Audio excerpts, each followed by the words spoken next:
Welcome to Co-op Mode, round 168. This is the official video game podcast of Secret Friends Unite. I am Todd Oxtra, and I'm excited to talk about video games. We got the Switch 2, we got all the game shows, and it's going to be a very hot summer with a lot of cool games. And I'm joined by my Canadian, Mark Carabin, the man who almost didn't come on tonight because his wife decided to do some housekeeping. That was 100% my fault. I had brought. That's what a good husband says. Well, I brought my mic to work, and it was in a bag, and I just kind of like left it on the kitchen table, and I didn't put it away, and so she put it away, but it was in a different spot than I usually do. So, I'm accepting the blame for that one because I just kind of like left a mess everywhere, and you know she was doing what she does. But I'm here, and I found my mic, and we're ready to go.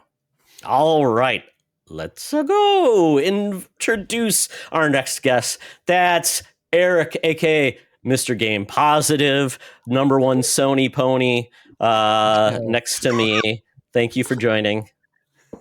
Yep. See, that's what they do. They cover it up. I said I own an Xbox so I can trash it, right? That's what you do. Yeah, I'm trying my best, man. I bought 500 physical Xbox games. My PC's green, trying to hide that I'm a pony. Yeah, that makes sense. Your cover's working. I can tell. Yeah. Nice. Thanks for joining. And then we're also joined by Matt, aka MKen10, the man who I'm hoping school is out for summer so you can have some fun. No. Man, I got a few. I still have 3 weeks. Oh. Oof, yeah. June 27th.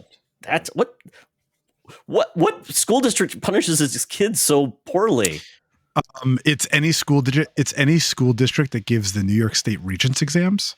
Oh. So if you are a New Yorker, I don't even know if California gives the Regents. Actually, I don't even know if New York still gives the Regents, but June 27th, last day of school. Same in Canada.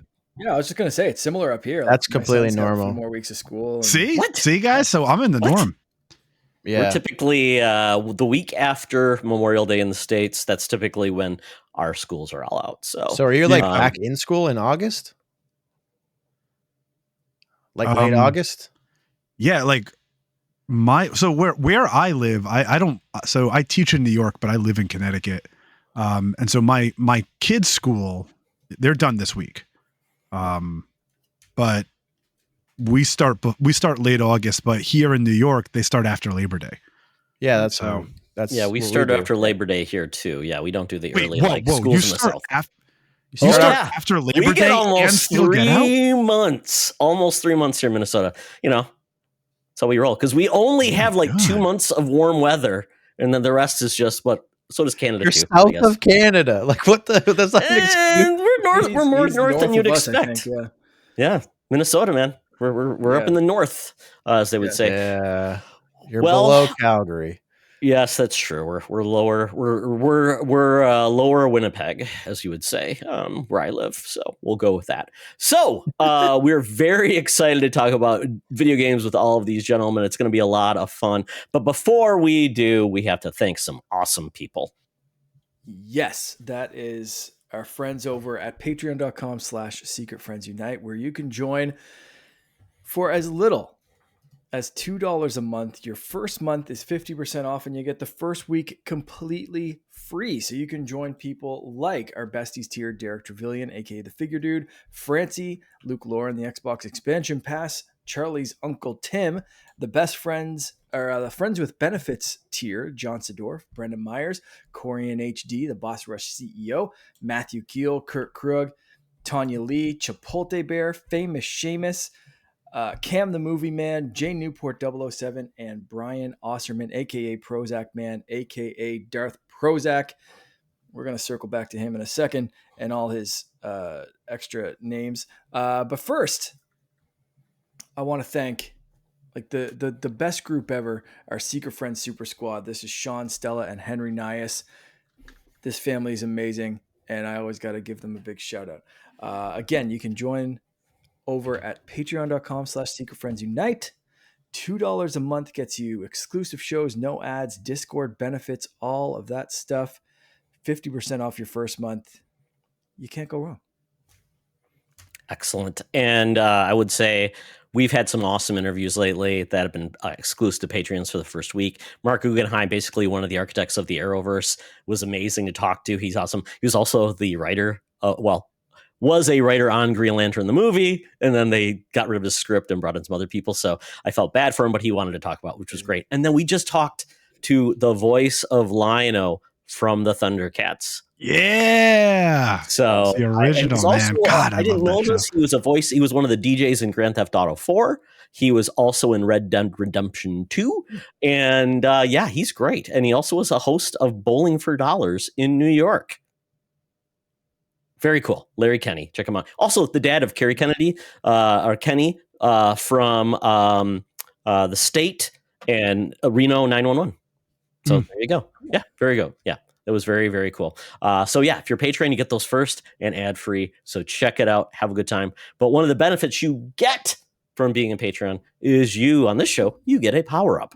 So, gentlemen, we have to give Mr. Osterman, a.k.a. Prozac Man, a.k.a. Darth Prozac, a power-up. So it can be a in-life power-up, it can be a video game power-up, or it could be something that crosses over. So with that, we'll start with Matt. Don't start with me. Eric, what is Brian's power-up? I actually don't know what I'm doing right now. I'm not sure what you just want some life advice? Is that what you're talking about? No, just a power up. Think about if he's in a video game, you said he gets his power up is he gets to always have an extra round of ammunition. He always has an extra health pack. He has the ability to save anywhere. I don't know, Mark, is there any other ones you've given? I got one. Or you can take it out of the video game world. You can give him a real life power up from a video game. So if he finds food on the street, that replenishes his health. Maybe he always has a save point, or he can rewind time. I have one in mind I got for this one that I think I might do both. So I might do crossover. He always has this power up in any video game he plays, but it might also cross over to real life. So to give an example, I can start this off. Yeah, if you go guys ahead. need a couple more seconds. I am going to give Mr. Prozac Man the power of bullet time,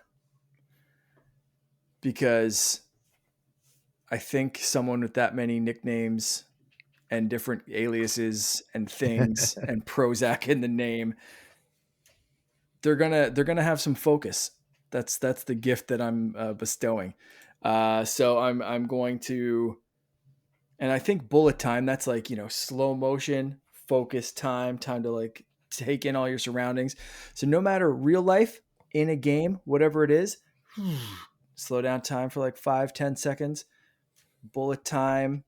Hopefully you're not shooting people in real life. I don't know your life. I'm not going to judge. But maybe you dropped an Oreo and you want to catch it before it hits the floor. Slow down, bullet time. Bam. Grab that Oreo. No wasted cookies. Very good. All right. Okay, Matt. I'll go second because I wish I went first. Because you can double up. It's not like you took mine, but it has to do with the game I'm playing. So, but I do have something similar. So I'm going to power up your power up, right? So after bullet time upgrades to its max, bullet time turns into Phantom Surge. So now he, with all that Prozac, I guess, his shadow starts to split away from him and performs his actions after him.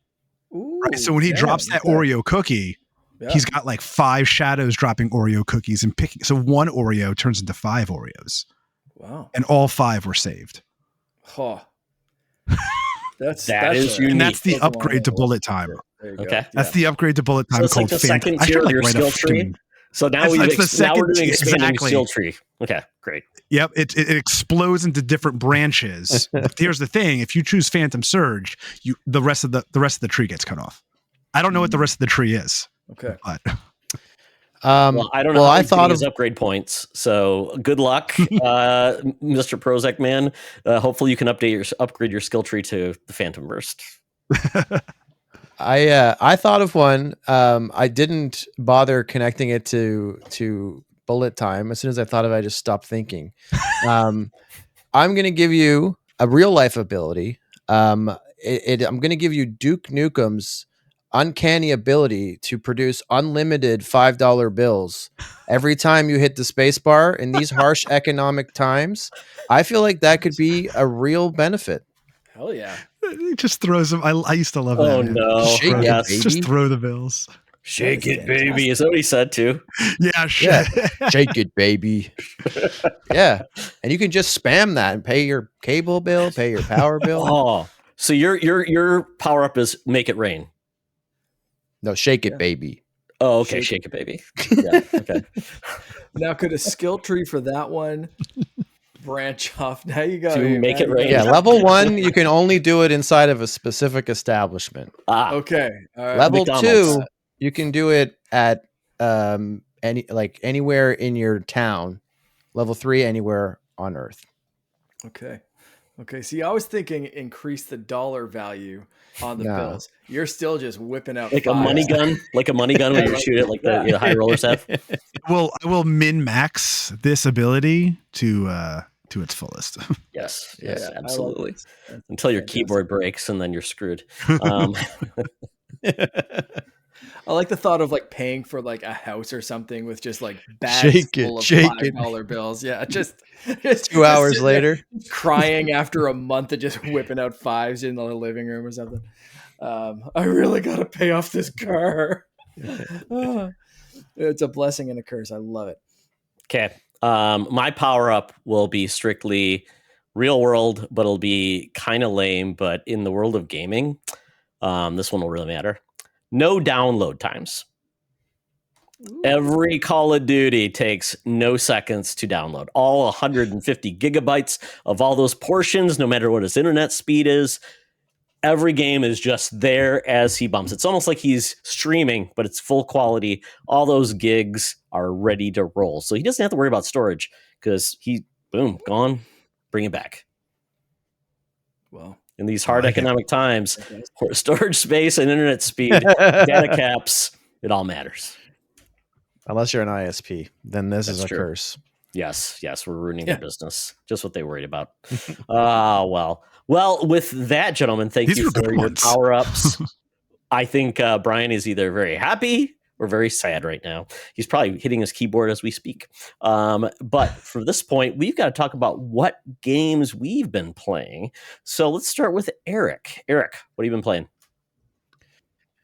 I've pretty much actually only been playing one game, and that is Elden Ring Night Rain.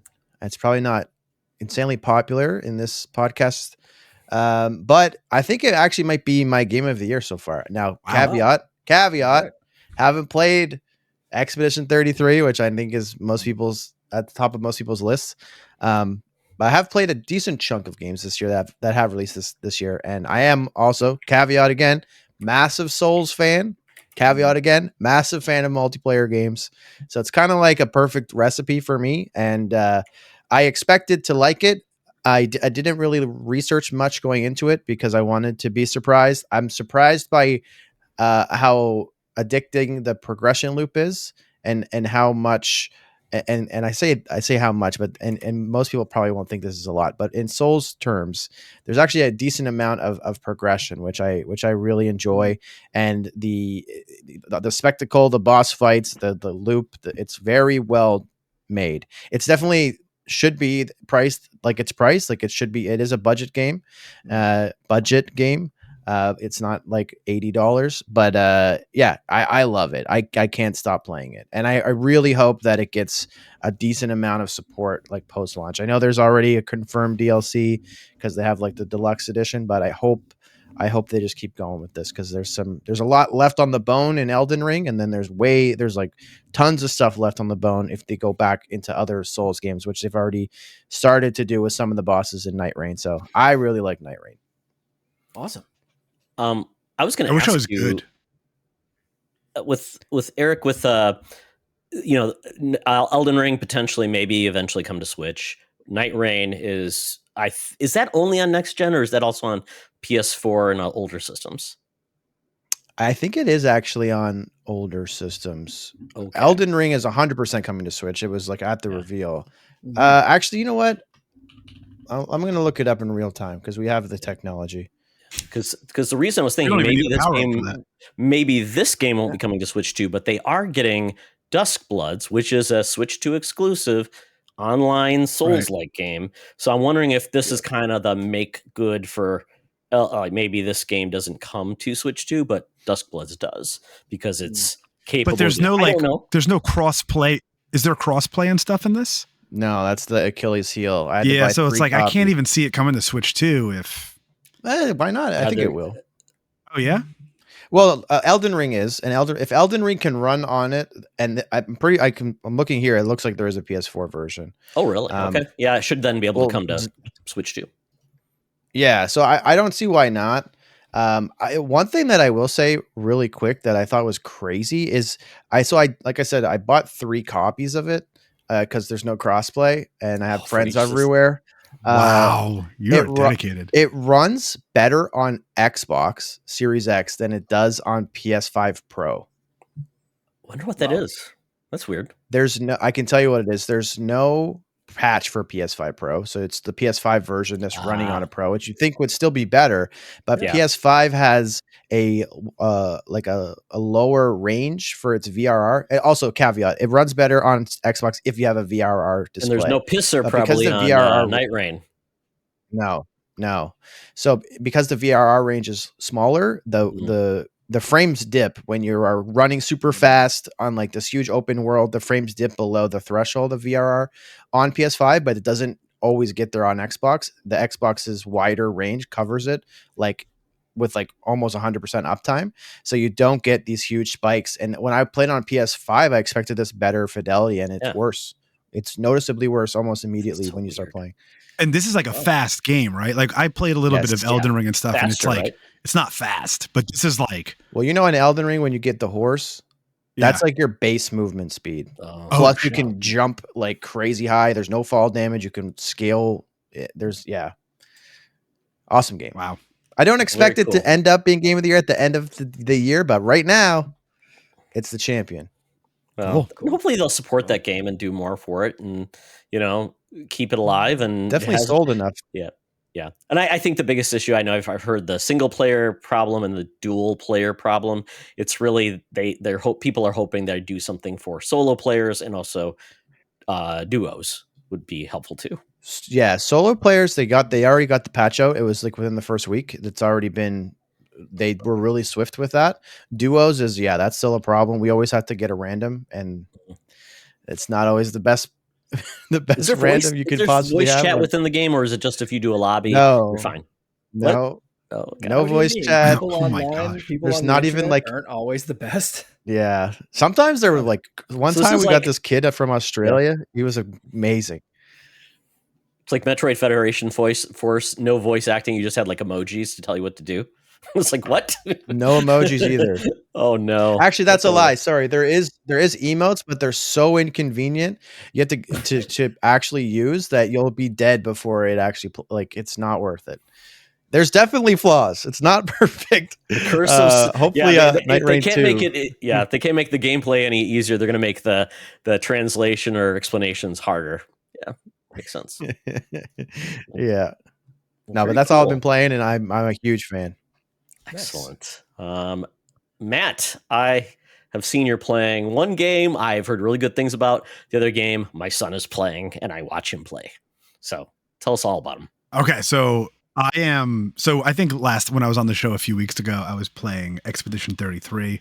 I am still, I'm 35 hours in. I have the ability, I think, to proceed towards that last act, but I just don't seem to be moving forward. I keep going backwards on the map and going to different places and doing some boss fights that I didn't finish up. And, now that I've upgraded, I can, just kind of going back and cleaning things up. And I am now playing El Paso Elsewhere. So speaking of bullet time, El Paso Elsewhere, and it's funny because when I was on last time, we talked about I just finished Max Payne, like the original for the very first time. I never played it before, so I'm now playing El Paso Elsewhere, which is basically like a Max Payne-esque game, but with vampires. So it's very like From Dusk Till Dawn. Indie game, like it's not like built on graphics or anything like that. It's built on like high octane gameplay, and the loop is awesome. And so I'm kind of part of this like I'm part of this like gaming book club that gets together every few weeks. They pick a game, we play the game, we get together and chat about it. So this is our current game, and it's a lot of fun. I'm still early. I'm like about 2 hours in. It's not a long game, but that platinum is not too hard. So the goal is to get the platinum. And it's a lot of fun. It's a great indie game, and I'm enjoying it a lot. And available damn near everywhere other than Switch, if I'm not mistaken. You can play iOS. it $5 on iOS, and like the first level is free. I'm like, man, like on the Backbone, I thought about it for a second. I was like, because I played the it's not a demo, but like the first level is free, so I played it. And then from there, you'd have to upgrade for $5. I'm like, it played really well. Yeah. The only problem on the Backbone it seemed like that'd be is the way to do it. So I love my Backbone. And so that's where I'll like when I do like any of my Xbox, like when I play like on cloud, I play on the Backbone and stuff, and I turn all my notifications off. And when I do like anything on the PlayStation, I've got my Portal. But the problem is that the Backbone, the buttons click. And my wife does not enjoy the buttons clicking when we're in bed. Yep. So that was the deciding factor. I mean, it wasn't even the trophies. It was the fact that I'm like, fuck, I'm not going to be able to play this game in bed. Yeah. Who needs those I love that game. Who needs clicky keys when they're gaming? I don't know. I know on the keyboard, yes, you want to be able to click, click, click. Let's have silent buttons, please. Yeah. I was very surprised by the quality of the writing and the voice acting in El Paso Elsewhere, especially for the lead. So good. So I get like it is like the voice acting is like out of control. And now I hear there's a movie. Oh, yeah. There's a movie coming with I think it's like A24 or someone of that quality is producing it, and that dev's latest game that was previously Steam only is actually, I think it actually might have just dropped on PS5. It's called I Am Your Beast. It looks really cool. It's like a first person kind of El Paso Elsewhere. Maybe that's oversimplifying it, but it looks pretty cool. I would check out if you haven't heard of this game and you're listening, I would just check out like the opening monologue. And I think that is enough to sell you on how interesting it is. I'm a big fan of that game too, especially if you like Max Payne. It's a no-brainer. Yes, and I second what Eric says. That opening monologue, I was like hooked. I was like, I didn't play anything. I'm like hooked. Awesome. Currently on sale on Xbox, Canadian 18.19, so probably giving it away for free in the United States currency, and like $5 on iOS if that's the way you want to swing it. Awesome! I did not know that developer also made Teenage Mutant Ninja Turtles Tactical Takedown. That's crazy. I didn't realize that. I'm Your Beast. That game, I did play a demo of that. That is a crazy game. It is really cool. But yeah, really, they did I'm going to check that out. They did. I mean, it's very cool. And for some reason, I thought El Paso Elsewhere. Somebody mentioned like, oh, it's got a PS1 aesthetic. But when I looked at the recent look, I'm like, no, it looks really nice. Looks very cool. Yeah, a lot of people forget what PS1 really looked like. I was going to say, like, this is like a little bit nicer. Yeah. Check out the first Medal of Honor game on PS1. That's what they looked like. Yeah. Well, very cool. Yeah, great game. Highly recommend it. So at a minimum, folks, check out maybe if there's a like a story-based trailer for the game, and they'll do that opening cutscene. Check it out, or just watch a trailer, maybe some gameplay, and see if it hooks you. So very, very cool. Yeah, I've heard great things about that game. There's a physical copy as well available. I have that, and it's really cheap. That is cool. Damn, looking that up now too. Okay, well there you go. I love how we find connections in games people played. So with that, I guess the question becomes: who in this crowd bought a Switch 2?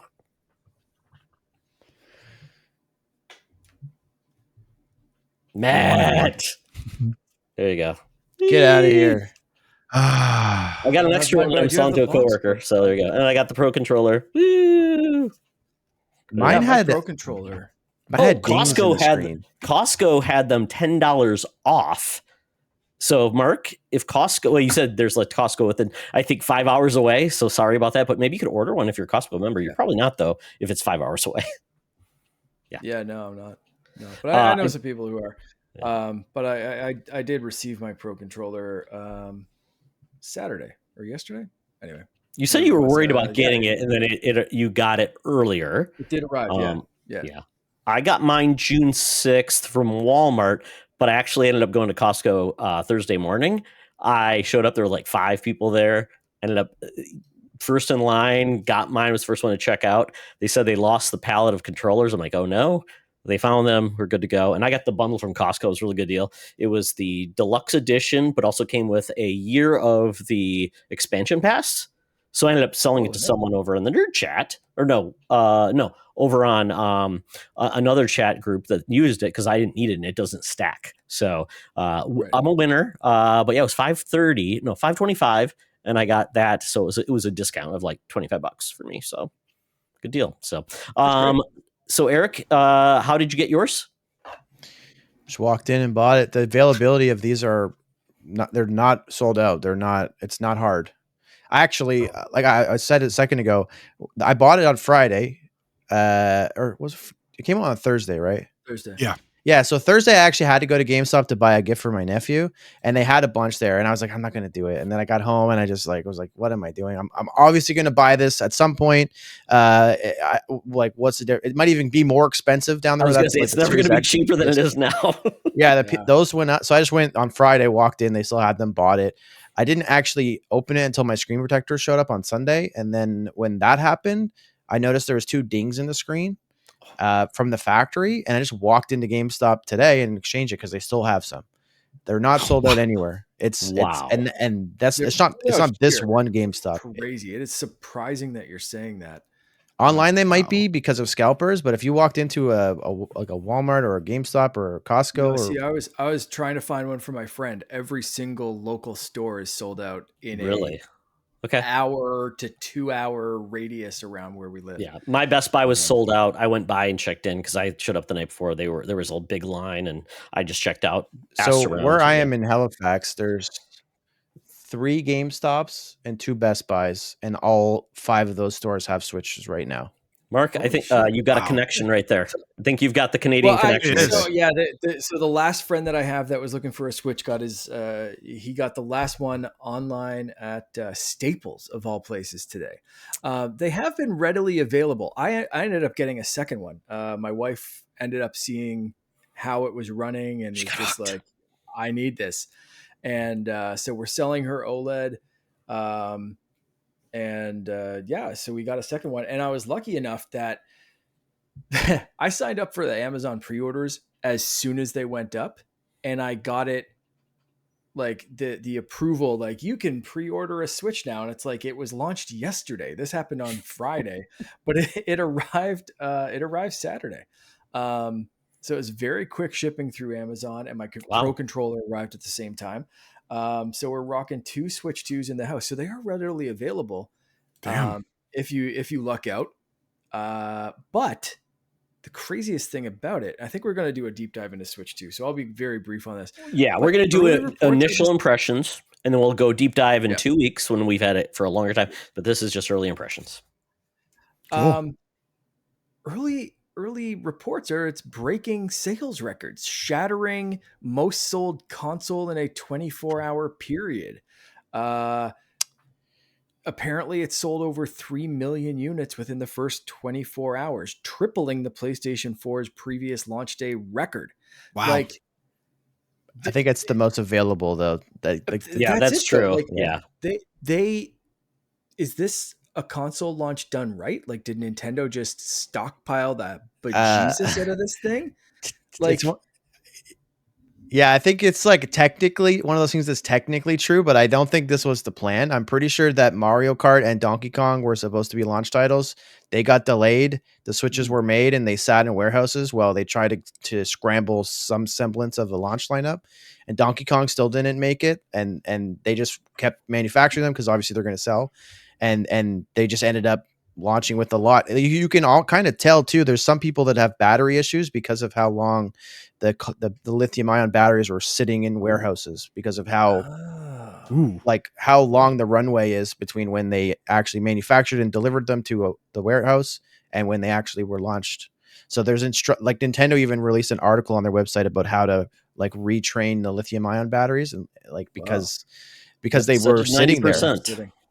Yeah, there's a Yeah. setting actually that says to set it to 90% I did turn because that it setting says, on. yeah. Because Yeah. apparently if you set it to 100, if you don't, 100% is not the best way to keep your battery life cycle great. And as an EV owner, I've learned that as well. My EV is always set at 85%. So Yeah, phones have been doing that for years too.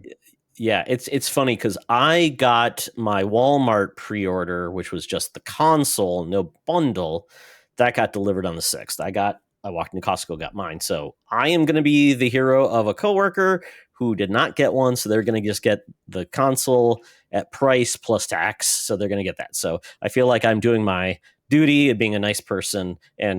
But to your point, Eric, I looked at the sales online to see if I could be a horrible scalper. Not worth it right now. Everything's going at basically sale price plus tax. So that would tell me adequate supply, the ravenous fans who want one now, which if you think about it, Switch is huge. You've got all these ravenous people. I think Nintendo's doing it right, though. They're satisfying the audience right now.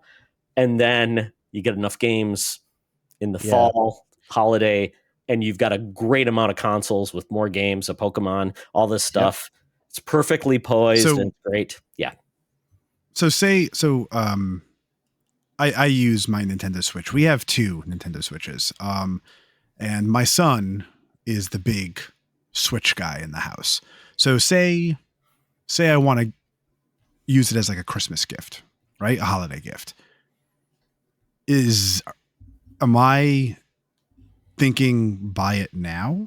Yes. And wait? Or can I just wait? Because like I don't want to spend the money now. Matt, consoles are unfortunately at this point never going to be cheaper than when they launch. I mean, we just saw the Xbox prices increase. So I would say at this point, do we think that might come in. Not by Christmas. It's not going to go up by Christmas, though. This Christmas. I don't think so. Yeah. No, I think the price is locked in for the holidays. I would say as it gets closer to the holidays, there's going to be a sweet spot. Yeah. Right now, you've got launch grabbing stock from all the shelves and whatever. The next refresh might be a great time, like sometime through the summer.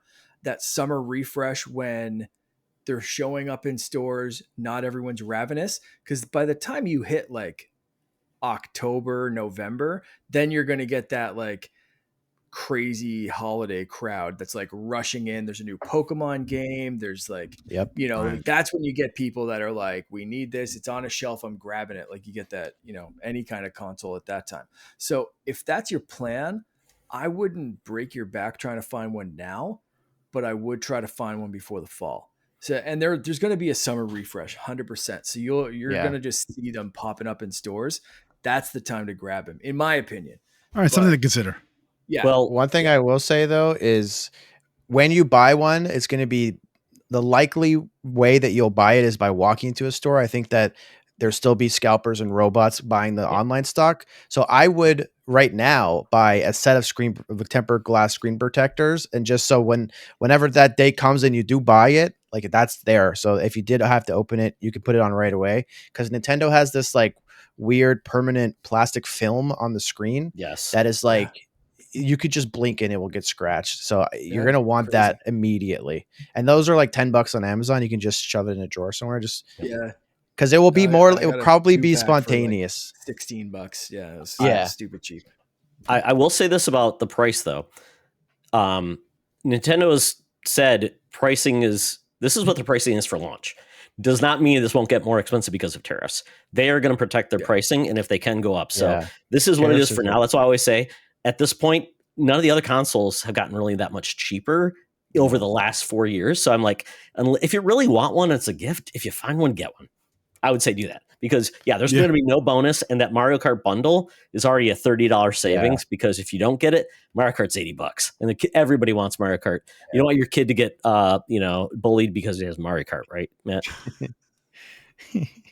God, I can see it. I can see it now. There you go. Yeah, I can see You're it playing now. Mario Kart 8? What a loser! Little loser. My son's the one that's going to like deck you in the face though if you say that to him. So he'll hit you with the Switch. Well, if you can find a way to like make one of those switches disappear and trade it in, even better. that's the plan. Yeah. All right. Yeah. All right. Well, okay. Let's talk about this Switch, Mark. So you and I've got the Switch in front of us. Eric, you've got the Switch. Although we talked a little bit before the show, and you have not played much of it. So, Mark, what do you think? It's fantastic so far. So Mario Kart World is awesome. I've played online. My brother and his fiance and my wife and I played online before she got hers. So it was like split screen. We used Switch chat, which was awesome. Did you get the camera? No, it works with any webcam. It works with the webcam I'm using right now. Oh, wow. It's crazy. So don't buy the Switch camera. Use any old webcam like this crappy Microsoft webcam that I got like 6 or 7 years ago that just instantly plugged into the dock. It's not even a USB-C.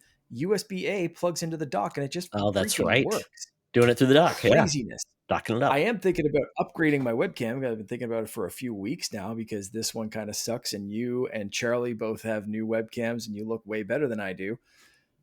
And I think a webcam might improve part of that. Otherwise, plastic surgery. I'm blaming the camera, Mark. I'm blaming the camera. That's it. I'm blaming the camera. Yes. But yeah, so it works with just any webcam. The voice chat works.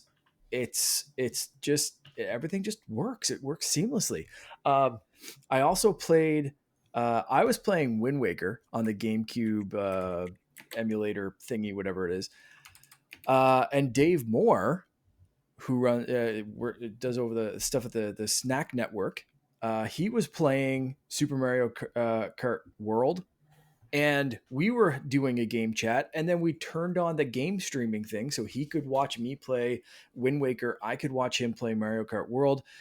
The frame rate was fairly horrendous, but good enough that I could watch him do stuff and be like, oh man, you just finished that challenge. He was doing some open world stuff. Like, you just finished that challenge with like a second to go. And same kind of thing. He could watch me do like an early little trial in Wind Waker. It's watchable. It's not like Twitch streaming quality, but to get a sense of what your friends are doing while you're just like shooting the shit, having a game chat session, like, it works, and it works really, really well. So I've been super impressed with that feature, and it's a feature that I kind of dismissed because Nintendo like built in a button that you have to pay for on the controller. I still think that's like ridiculous, but like, it works and it's fun. And you don't have to buy their stupid camera. So thumbs up all around for that so far. Game wise, again, Mario Kart World is awesome. The online's fun. We've played every single mode. Battle mode is super fun in this, and I haven't enjoyed a Mario Kart battle mode. That just how does that work? So tell me. So I've literally, Eric and I were talking about this before the show. Free roam. I didn't know how to get in there. We had to look it up how to get into free roam. Very weird. Yep. Very strange that you have to push the plus button and then you just play the character that's on the screen. But tell me about the other modes. So the other modes, they're standard, like kind of race, but you actually do. There are things that where you like race or drive to the next race. So like the open world plays a big part in this game, and that translates to every mode in the game. So like the even the battle mode stages, when you're done your battle mode, there's time in between the online matches, and you can actually set the time, which is crazy. So you can have 30 seconds of like free range driving, or you can have 10 minutes where you guys can just be like, hey, that was a great battle. If anyone needs to go grab a drink, you can. We have 10 minutes in between matches, and the rest of us are just going to drive around and talk and like do funny stuff in this world. So super flexible, but What is that? yeah, What it's is an that? open What is world. it? What is the battle mode like? Is it just like you've got weapons, power ups, Balloon you're just trying to be popping. last man standing? That's all it is. Yeah, basically you Demolition start off derby. with 4 or 5 balloons, and if you hit someone with something, one of their balloons pop. If you get hit, one of your balloons pops. Whoever has the most balloons at the end, or if you're the last person with any balloons, you win. You can steal balloons, which came back from N64, which I love, and my brother and I got a big kick out of. The way you steal balloons is use a boost right into the person. High risk, high reward, because you can boost and they can shoot a weapon at you if they catch you quick enough, and it can backfire. But you can absolutely steal balloons. So we were trying to steal balloons from each other, and it was shenanigans, pure shenanigans. Then there's a coin battle mode, which got really savage. So you basically it's a battle mode as well. You're hitting each other with items, but when you hit them, coins fall out, and there's coins all around the world. So as you collect more, a stack grows on your head, so you become a bigger, more noticeable target. Oh, So Like you that. have to really try to hide if you've got a stack. Because at one point I got just wrecked. I had like 4 coins. My brother's fiance had like 18, and everyone started targeting her. So it was just like everyone killed Jean and make sure she doesn't have any coins, because right now she's Scrooge McDucking it with like, it was, so it's really fun, and game chat adds to it so much, being able to like curse each other out, hear each other, just scream into the living room and not wear a headset, because the mic is really, really good at noise cancellation, at picking up things. We oh, weren't okay. sitting close to the console. It's built into the console. Crazily enough, the USB also works with external mics. So you can plug in a podcasting mic if you were worried about it, move it closer to you, and have the cable run from the podcasting mic to the dock. Have you tried to run like a blender for like a breakfast smoothie in the background yet? Oh, that's right. It's got the voice. I Yeah. haven't personally, but Dave Moore was doing some stuff. And at one point, he apologized for something. I think his wife was doing something, or anyway, there was supposed to be some noise. I heard nothing. That's So awesome. it works. He specifically NVIDIA broadcast is in the turning Switch, fans folks. on. Guaranteed. Confirmed. NVIDIA broadcast. Wild. Yeah. Absolutely wild. Yeah. I was going to say, I've also heard that they have closed captioning as part of the chat, They do, which and it means people can works. swear and you can put it in there, which is great. It is crazy how well it works. The live translation That's pretty cool is for people that can't really, hear, right? Really good. Yeah. And can talk. Awesome. And they can, you can, that's amazing. Yeah. And we tested that. We turned it on at one point and it was following along. Not only was it following along, it knew individual voices. That's great. So it wasn't just transcription of a chat that you think like, if you've ever done voice to text or any of that kind of shit, it blew it out of the water. Like it was getting dictation right. It got like 90 something % of the words right. There were a few that it messed up, but like, I'm talking, you could follow this conversation and assigned who was saying what in the chat. So you could literally read a transcript and not miss a single thing that each person said. It blew my mind how impressive that was. Just remember, folks, hard of hearing, Mark, that might be used in court, so be careful. Go nuts. Quote me on it. It is massively impressive. So if you have a friend and you're worried that they're short of hearing or they're whatever, they can't do it, like put them in there. Turn closed captioning on. It impressed the hell out of me. I was blown away by how good Nintendo pulled that off. So yeah, really, really good. So for everybody that has a Switch 2, how are you managing your games? You can share in a local Wi-Fi with one system, I believe. And if you get a third system, like a Switch, where it's a game where it's compatible, you can then loan the games out as part of your family and things like that. So, Mark, are you doing dual copies? Is that how you're doing it? Yeah, Nintendo so money? I still have my OLED, and and that's like Finn's console now. So he's 5. He doesn't have a credit card. So if he wants a game, I buy it, and the virtual card thing just works. So he wanted to play, I think it was one of the Pokemon games or something. So it was in my Switch because the virtual game cards work for everything.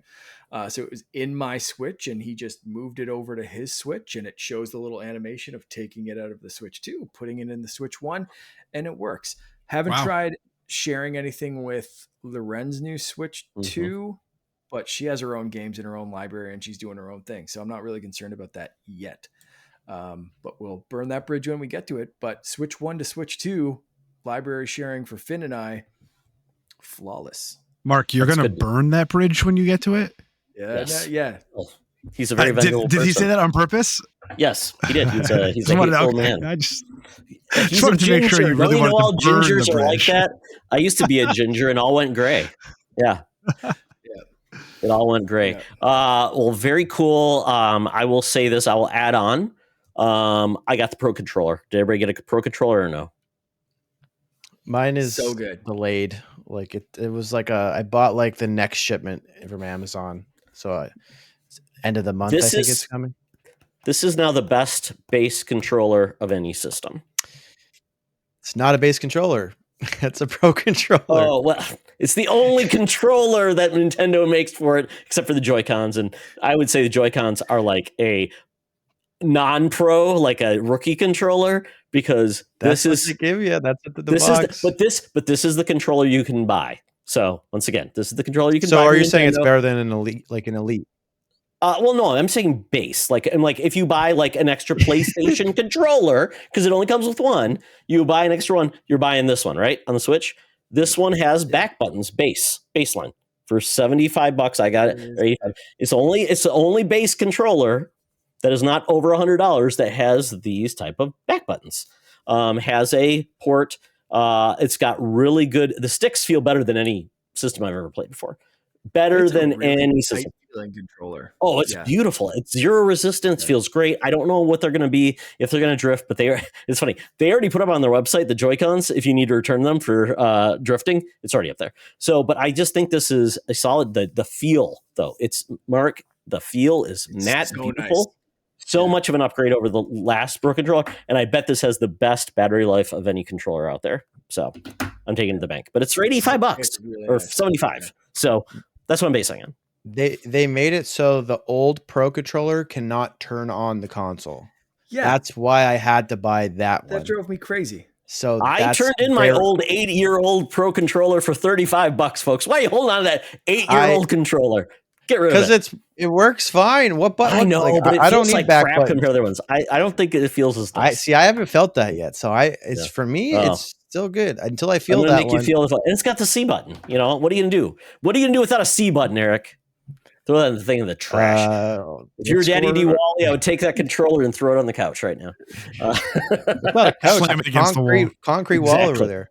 It's trash. You know, once a new system comes out, everything is trash. It is trash that your parents would be ashamed if you owned. That's what I'm gonna say. I do like the old Pro Controller. There is some one major flaw, which I know this one still has, which is why I can't say it's better than anything else, is it doesn't have analog triggers. Correct. Yeah, so I don't know why they never did that. And like the main packing games, Mario Kart, that's why the go button is A and not a trigger, because they don't give you analog triggers. It would feel bad. Are the buttons analog? Face buttons analog? No, but that's why, because it doesn't matter. Yeah. However, if you remap the A button to the new little GR button or GL, whatever one it works better for you, you can directionally control projectiles in Mario Kart. Nice. Which is new. And I didn't know that until today. So what I mean is if your thumb is freed up and it's not holding in A and you're using your finger on the G button in the back of the controller, your thumb can move the control stick, which moves the camera all the way around. And if you want to fire a green shell to your side or diagonally or somewhere, you can look at that person and it fires in the direction that you're looking instead of straight ahead of you or straight back. So now you can direct projectiles wherever the hell you want to. Pro tip from Mark Carabin. So it's pay to using win. the GL because you Yeah. can't. I'm Your thumb joking. doesn't work on the A button and the stick, so most people don't realize it. But I tried it tonight, and holy shit, it actually works. So That's awesome. Yep. Yeah. And one of the updates is with Switch, every game you can customize the controls now, which is a huge advancement versus just system level, which doesn't always work. And a lot of people are saying, if you don't even care about those buttons, make them the capture buttons, because most people don't even think about it. It's easier to capture than looking for that capture button. So you can make it, if you don't care about that, make it a capture button. It's right there. Good to go. Yeah. Very cool. Love it. I instantly swapped the camera controls on Wind Waker because they were flipped and horrendous, and now it plays like a perfectly normal modern game. It's fantastic. Yep. So with the Switch, if you get the expansion pass, you get the GameCube edition games, which are great. They are updated, look beautiful, I would say. I don't know if they're up-resed or whatever. They look real. They've Yeah, never they're looked upscaled. better, which is great. And my first game I played on the Switch, which is just sad to say, was Zelda 2. No wonder why. I don't know why I played it. I just did.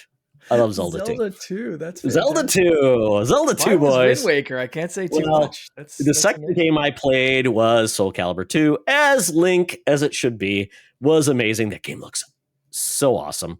Looks really good. And you got like you've got not Ridge Racer. You've got F-Zero. F-Zero. F-Zero GX. Oh. You've got that. And then what's the other game Another- that's there? There's only three, I think. It's just Wind Waker, F-Zero, and Soul Calibur. So if you want Yes. the GameCube startup screen, the really satisfying startup thing, when you're starting the classic, when you're starting the app, hold the control stick in any direction, and it will play that blonk thing. It's great. And it comes with the European versions, which is weird because I'm like, are the European versions much Yeah, just turn different? that I off. don't know. But you get 6 copies. You can turn that off in settings, so it's just exactly. 3. And then I did get my GameCube controller. Woohoo! Very nice. If you're an SO member, you can order that. Power A so enjoy. controllers work too. I did confirm. Very cool. And apparently it's got some analog, like you can do some like motion controls with the controller, which is very weird. But yeah, that's what I played. And then I did play this game. I'm like maybe one of the few people that bought this game. I had an old Target gift card out of the blue. I spent $10 whole at Target so I could have like a memory of this game, like a physical edition. I guess this is the physical edition, collector's edition, what do you call it? It is the Welcome Tour. The Welcome Tour is about the most sanitized game, has so little personality for a Nintendo game. You're like this little figure guy who's walking across the system doing things, but there's no personality to him. It's almost like the Wii Fit instructor is in this game. That's how boring it is. I'm like, they couldn't get Mario to give you the tour. They couldn't let you play all of the Mario characters. Anybody, what is it? What's Tingle doing? He's out of work. Give him a job, Nintendo. Make Tingle give me this tour. No, Switch to tour. I'd play it. So I got to use, and this is the game if you really want to use like the mouse controls. This is the game for you because there's a lot of mouse controls. You have to get high scores by moving things. It's a game. I'm hoping there'll be more to it and a reason to buy it, but this is the game that I feel like I saw it's like a 50 on Metacritic or something. Oh, is that the case? I'm guessing this might be your bundle this fall. You get the Switch plus this for $500. Crazy. Big miss. But Mario Kart looks beautiful. I'm excited to play the free roam, and that's where I'm at. I got to get some accessories. I do need to get the screen protector. I've been waiting to get that. I do need a case. Other than that, I don't know if you need many more accessories at this point. So I got a memory card. I did too.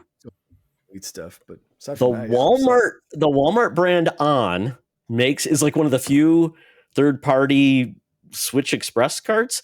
And it's like literally $30 more or less than the other ones. I paid $35 for my 256. You can get a 512 for $70. It's ridiculous. So if you can go to Walmart, and it's a Lexar brand rebrand. So it's not like a cheapo. So if you get it, get it. Wow. So there we go. That's where we're at. And by the way, you can do this if you're a freak like me. you can turn your Joy-Cons upside down, backwards, and you can play upside down and backwards, and they work. If you watch my unboxing video on Instagram, I did that.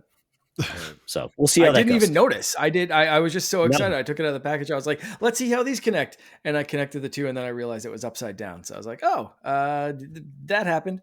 Let's move on. Yep, absolutely. So there you go, folks. Hopefully we'll talk more about the Switch 2 next week when we've got a couple of weeks under our belts. More games are coming out, and we'll talk about that as well. So with that, it's time now to get to the bonus round. But before we do that, here's an ad. So before we get into the bonus round, Mark, you've got a question.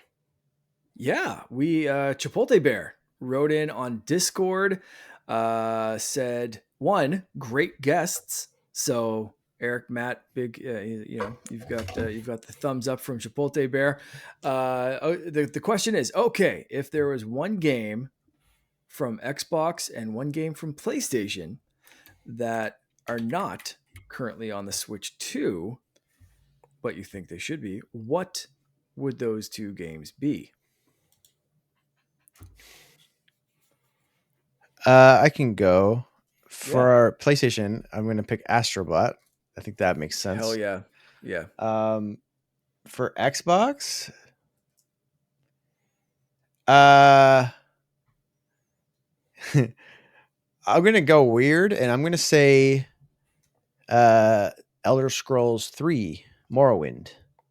The best Elder Scrolls. And a game that I would love to play on a Switch because I can just sit around or play portably, I should say. I don't think I've ever had. I mean, you could probably do it on a Steam Deck or whatever. I don't own a Steam Deck. Yeah, that game is amazing. But not It's even old. Oblivion, It's which old. was just remastered. I don't think that will run on a Switch. Okay. I'm actually very sure that won't run on a Switch. Barely runs on a Series X and a PS5. It's only 120 gigabytes. Yeah. Is that all? Does that even fit on the Switch? Half of it, or no, two copies would fit on the Switch. Yeah. Oh, then do it. I'm joking. Don't. It's going to be your battery will last 30 seconds. But a beautiful 30 seconds it would be. The best 30 minutes, 30 seconds in gaming. Close shut the jaws of Oblivion. Battery dead. But yeah, that's what I would pick. All right. Excellent. Matt. For shits and giggles, Bloodborne should be on. So Bloodborne should be on everything. Are we saying Switch 1? Like the original Switch? Switch 2. Switch 2. So Oblivion wouldn't run on Switch 2? Bummer. Original would. The original, yeah. Okay, so yeah, I mean, all right. So since Eric already said Astrobot, it's probably what I would have said. However, I'll take it back a little bit. Doesn't have to be current, correct? It could just be anything off the library. I think the Little Big Planet series would be a lot of fun on Switch. I think that would get and playing that handheld would probably be cool. I don't know if Little Big Planet 3, I don't even know if that's supported really anymore. But that would be a fun handheld game. And then Xbox. See, I am pretty new to the Xbox ecosystem. In terms of this is my first true generation. So everything is so new to me that's been exclusive for so long. So I don't even know, are there, for example, is Psychonauts on? I don't think so. Was it on Switch? I feel like or 2. Psychonauts 2 on Switch? It's not. No, it wouldn't run on a Switch. There you go. Switch 2 it would, See, though. Do a it collection. wouldn't run on a Switch. Psychonauts 1, which I did play, because I do have some Xbox experience in the past. But yeah, I think I would go with Psychonauts. I guess the Psychonauts, maybe they're both of those games. I just feel like platformers and that quirkiness would be perfect on a Nintendo Switch. Psychonauts collection would be pretty dope on Switch, right? But both 1 and 2. That would be cool. Yeah. That would be cool. That'd be great. Todd. So I'm gonna go a little weird, but I think it makes sense. I'm doing like a Ratchet and Clank collection. I don't know which games, but maybe even just the PS4 games. Maybe I don't know. Kraken, the most recent one would work, but I mean, I just think the Ratchet and Clank games are so good. The weapons, the platforming, so good. Whether you can do like a collection of like PS3, PS4 games and just get them everywhere because everybody should be able to play them. So I put them on that Switch too, put them on Xbox. Ratchet and Clank, what are you doing? Those games are wonderful. They should be played by everyone. So that's my gift to Switch 2 from PlayStation. They'll love it. And I'm going Banjo-Kazooie Nuts and Bolts on Switch because that's the Banjo game the Nintendo fans don't have. And it's a really fun game that my son loves that game to pieces, and building things and just having fun looks beautiful. So that's what I'd say. All right. I like it. For me, you guys stole all my PlayStation choices. I think Spider-Man for very similar reasons to PS4 runs. To Eric's choice. I think just being able to swing around in handheld mode would be just so fun, and doing little missions and collectibles and this and that. It's a perfect game you want to beat that game on a big screen, but being able to pick at it in handheld mode for those like little mindless extra missions and stuff. Oh, the challenges Fantastic. and stuff. Yeah. Fantastic. Same reason I just bought the Arkham collection on Switch, because I heard they run better without even a patch or anything. I heard they run better on Switch too. So, I'm going to be testing those out. I bought them last night and haven't even started them up. For Xbox, this is a tough one for me. Because my initial thought is Sea of Thieves, because that obviously could run like last generation Xbox hardware. It's on everything now. I think crossplay would just add more people to the sea, which is super fun. But I'm also very curious if they could scale down and make the Gears of War remaster that we're undoubtedly going to be talking about in a minute. Could they make that run and again open it up to even more people, kind of like they pitched with like it's coming to PlayStation? Is that a thing? So if we're talking about being able to like magically scale something, assume it will work. Yeah. Assume it will work, and we can just pick anything and assume it will work. There's magicians doing a port. I'm very tempted to say Gears. Otherwise, give me Sea of Thieves and let me sail the seven seas in handheld mode. I think that's great. Cool. I think one of the things about the Switch 2 I think people underestimate, it's the only console with NVIDIA hardware which includes DLSS. DLSS rocks out AMD FSR, so it's going to do a lot of heavy lifting basis to the software rather than the hardware. So I think we're going to see a lot of impossible ports. Like we got Witcher 3 on Switch. We got some other games, so I think we're going to see some games that even Cyberpunk. Switch 2, we've got Cyberpunk. We've got a very, very competent version of Hogwarts Legacy. They're already doing these ports that are taking current gen, next gen assets. And they I don't know if you guys watched the developer thing for Hogwarts Legacy, but they said we could have started with the Switch version and kind of tried to upscale it. They scrapped that. Like if you download it, there's two separate versions on your Switch. The new, the Switch 2 version is using current gen, next gen. Probably based Xbox. off the PC version, I guess. Yeah, I would think it's probably based off the PC. Yeah. Yeah. But there's no loads. It's all seamless. It's basically, an Xbox Series or PS5-esque version of the game.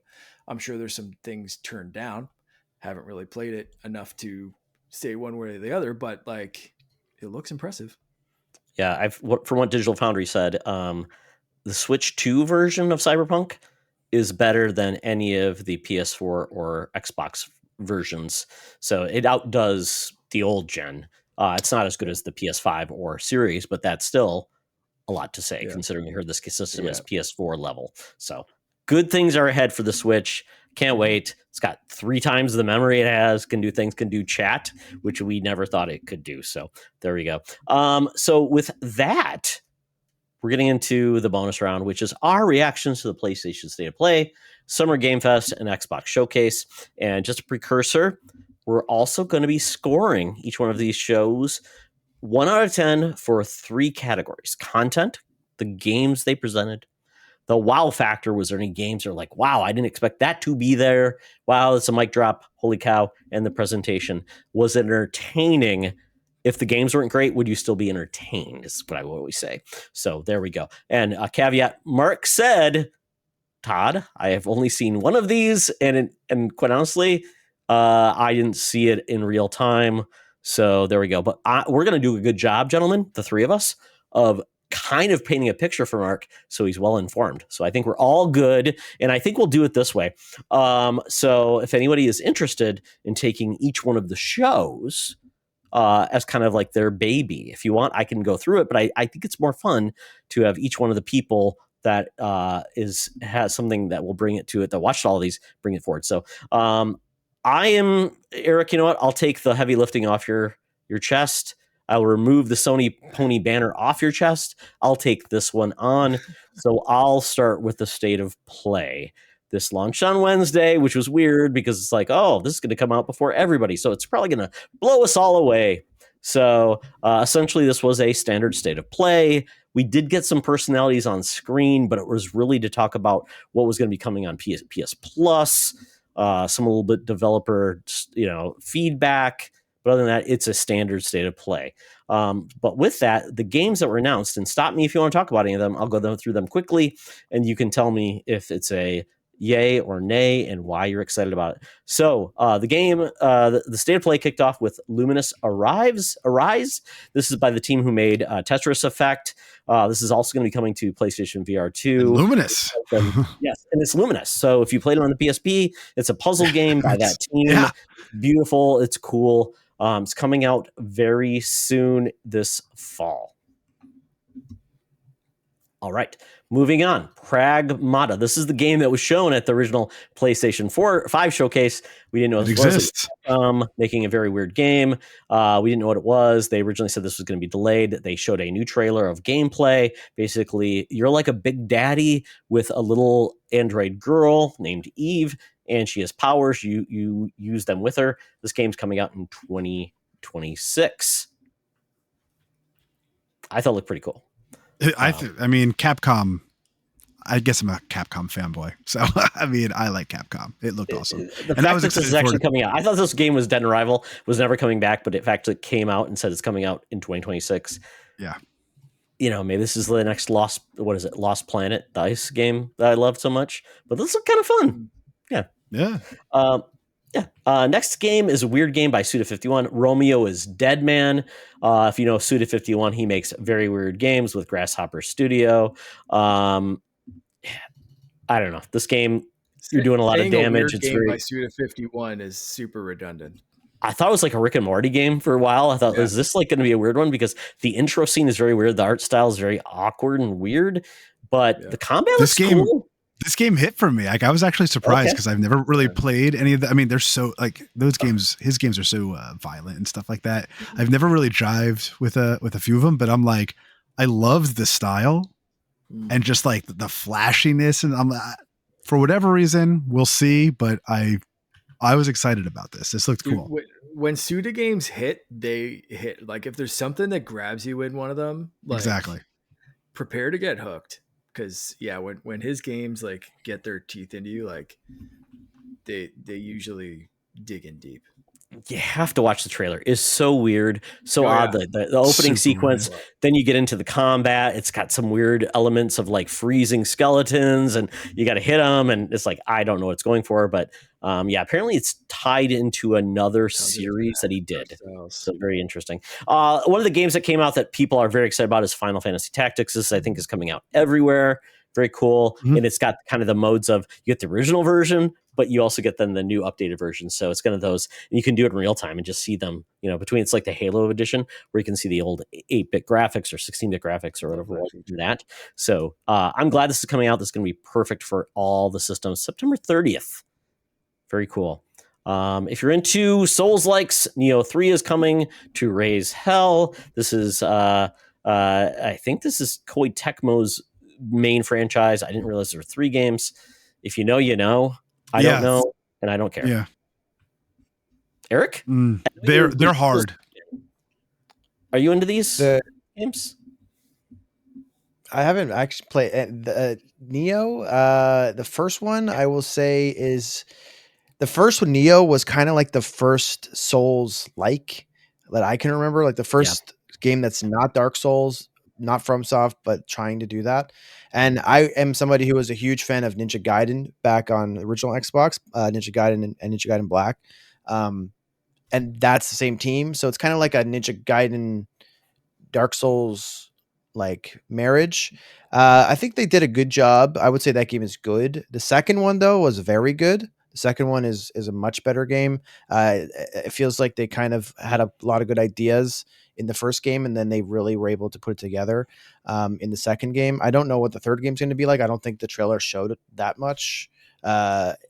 There's kind of like a big difference between 1 and 2, and it seems like it's leaning more towards 2, but I don't know. We'll have to wait and see. I don't like how these games are exclusive. I think that Team Ninja is a prolific studio that is able to like produce so many games, and I think that it feels fragmented if you don't have all the platforms, because you have something like Wolong that's multi-plat, Neo's exclusive, and then you have they made the Marvel Ultimate Alliance, I think 3 that's exclusive to Switch, and then they have Rise of the Ronin exclusive over here. Like it's I think they do themselves a disservice there, but no, I think it's going to be good. I didn't realize that the Neo 2 sold strong enough to warrant a sequel, so that's good to see too. I honestly didn't know where this game is. Sony didn't do as good a job as Xbox in saying where this game is at, but it's on PS5 and PC, and there's a demo available right now. So if you want to play it, but it's not for me. But yeah, Sony, it's a weird one. I was going to talk about that during the Xbox thing, but since you mentioned it, I might as well get it out of the way now. Yeah. The difference between Sony and Microsoft for these state of plays, showcases, whatever you want to call them, like the fact that Gears of War Reloaded had a massive chunk dedicated to like announcing that it was available for Sony, that everywhere play together. Yep. That it's cross-play, cross-save, cross-save, everything, all this kind of stuff. Like they made such a big point of it to be like, we're gaming for everyone. We just want everyone to have fun. The fact that that was such a big deal at an Xbox specific, this wasn't like summer gaming. This was Xbox's time to shine. And they spent that much time talking about PlayStation. The fact that when you go on PlayStation's website or watch any of these trailers, there's not another logo. It says 007 is coming to PlayStation this fall or whenever it launches. That's coming to everything. Like there's nothing. They've removed any other logo, any other mention of any other thing. If you watched this or even read the blog post on Sony's website, you would think the PlayStation 5 is the only fucking console available in the world. Well, plus PC. They at least will say PC typically. So like, yeah, it's giving you a little bit of crumb mentality that it's just like, it was stunningly, glaringly obvious. Mark, you'll see the same thing from Nintendo. Nintendo will not tell you where else it's playing. And so Nintendo and Sony are both doing the same thing. This is also new this year, and I know we're going to talk about this, but I mean, I think in last year's showcase for Xbox, it was Xbox, and I think this was a huge statement.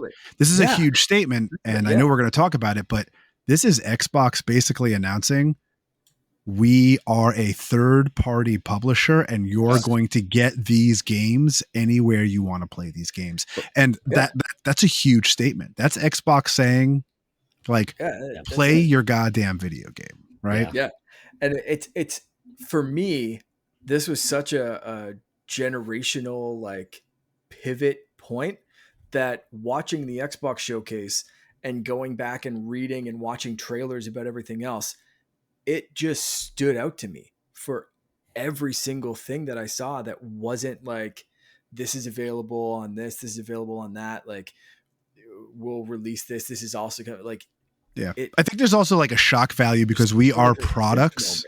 Like the four of us are products of console wars, right? Yes. And so I think there's such This is the surprise shock. of the console wars. There's a shock. Yeah. There's a product that survived there, but there's like a shock value to it, right? Where like we're like, you know, the 1%ers and the other 99%ers are like, you know, wait, what? Like, what's the difference? Like, they didn't even notice, probably. Yeah. So, no, probably not. Yeah. You know, going forward, I'm actually, and I'm sure let's get back into it, but I'm going forward. I'm so interested to see what does next year's summer, or actually, what does this winter look like when now you have. Is it like now like Jeff Keighley versus Microsoft? Like, you know what I mean? Like, I think there's going to be a little bit of competition now because Microsoft is like, well, wait a second, like we can showcase anything. Yeah, I think this summer was Xbox versus everybody. Yep. Yeah, and they won. Yeah. It was such a status quo shift. Yes, and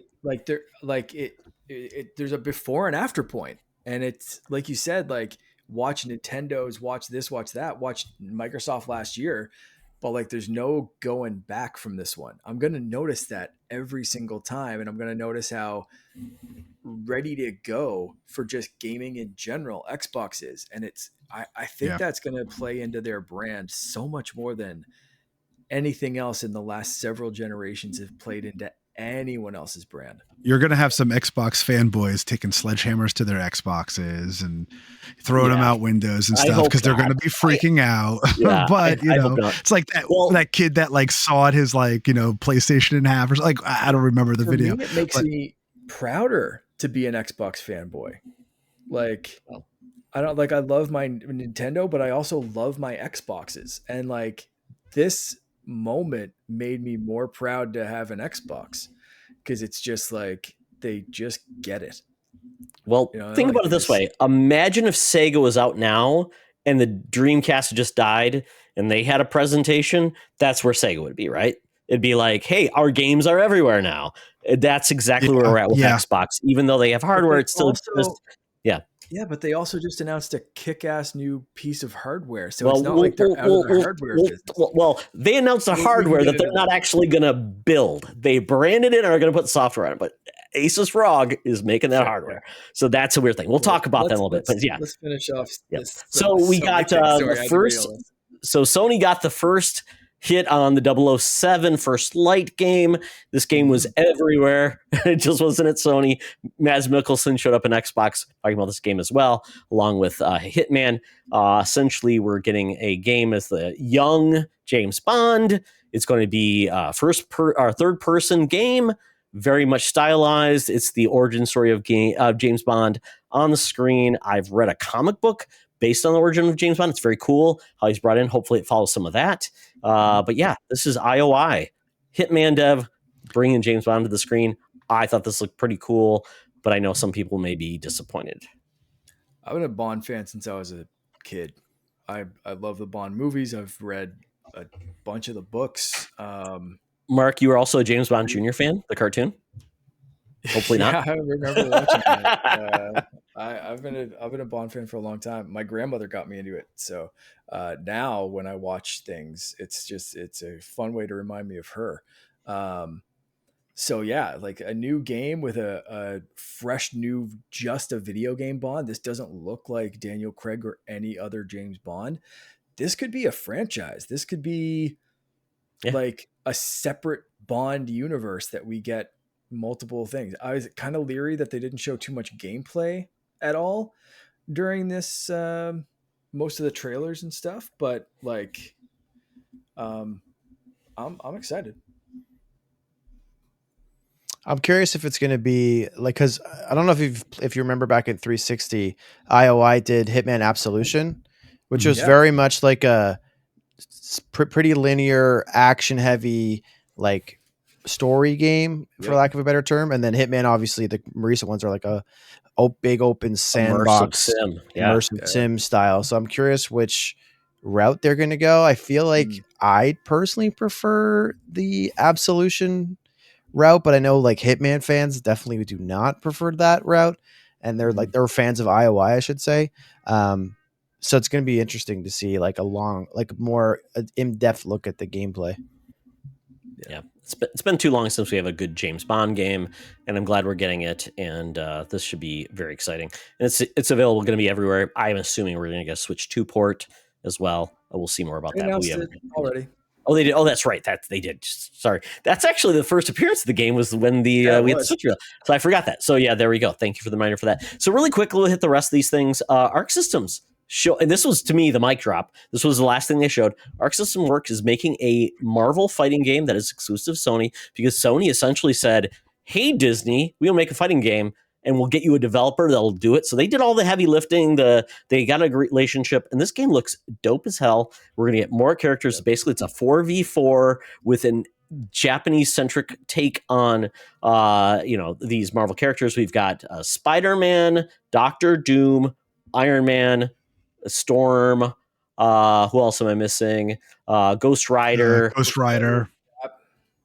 It was mildly off-putting to see a super Japanese speaking Captain America, but aside from that, this game looks dope as hell. And that was just like me getting hung up on like why is Captain America Japanese?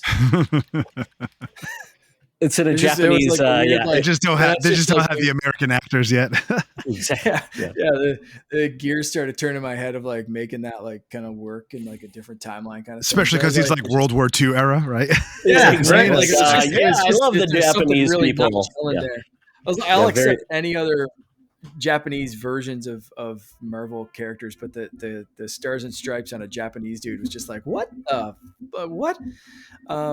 I think it's just a Japanese reimagining, maybe. Yeah. But very cool. We'll see where this goes. And then they had PS5, that fight stick. They had that fight stick revealed, and I haven't used a fight stick in like 25 years. And I'm like, oh man, those were the days.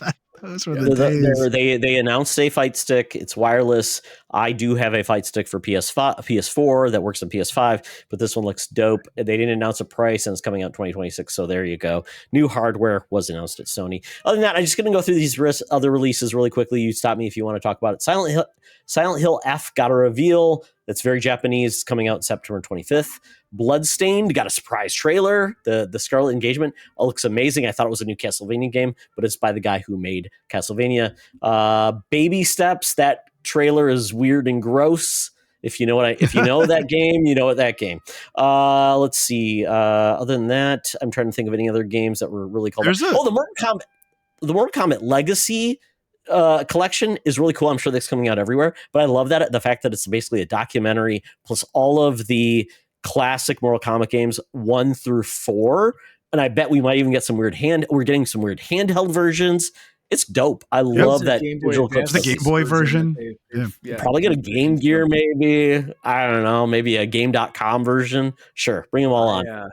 There was a few. I have this in my notes. There was a few games there was also a few games that, I don't know if you had mentioned that I actually really liked, like the Hirogami game, which is like all origami. Yes, that looks dope. That looks amazing. That looked absolutely stunning. Bandai Namco is making that, so it's going to be quality. A very indie-like game coming from Bandai, which is very cool.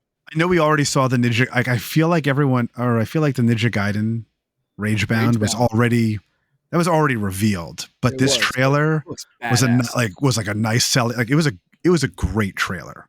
It's not a Castlevania. It's like a standard, straight up platform action game, which is great. And then what was the name of that multiplayer? Well, there's Sword of the Sea, which was from Tides of Tomorrow. No, there's Swords of the Sea, which is Journey team. But was it called Tides of Tomorrow?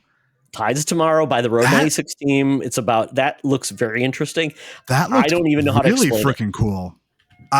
There is a blog post, and I think I sent it maybe to you, Eric. There is a blog post that does an incredible job explaining that game.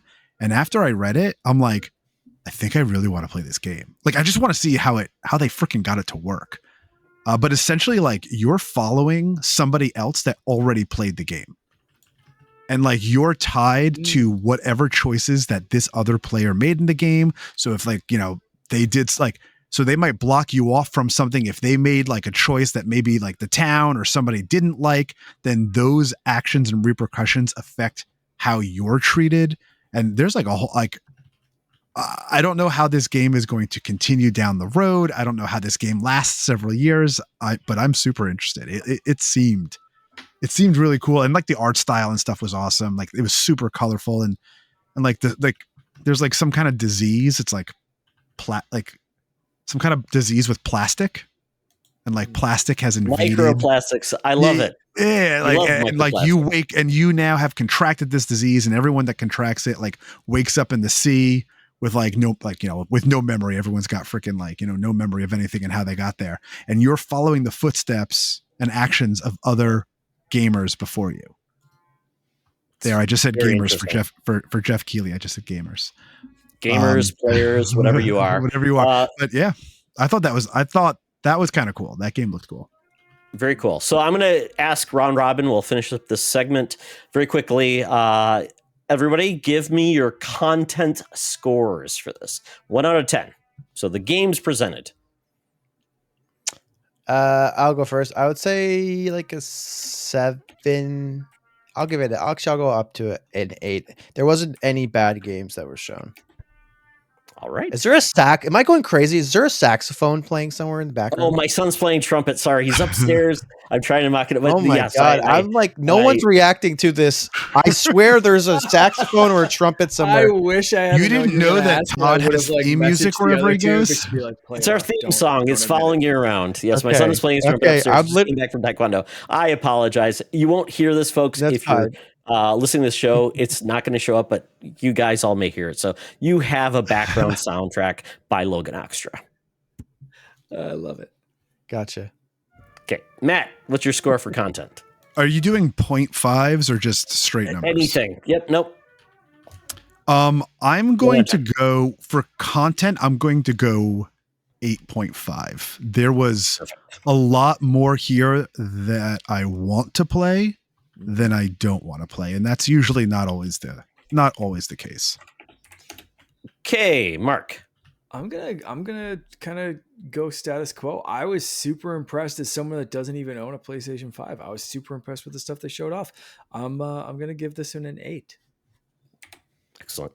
I'm gonna give this. I think if the Marvel game didn't show up at the end, I would have been a little bit more less excited about this. But I'm gonna give it a 7.5 as well because of the lack of first party games. We got Yotai, but that's about it. So a little disappointing to me.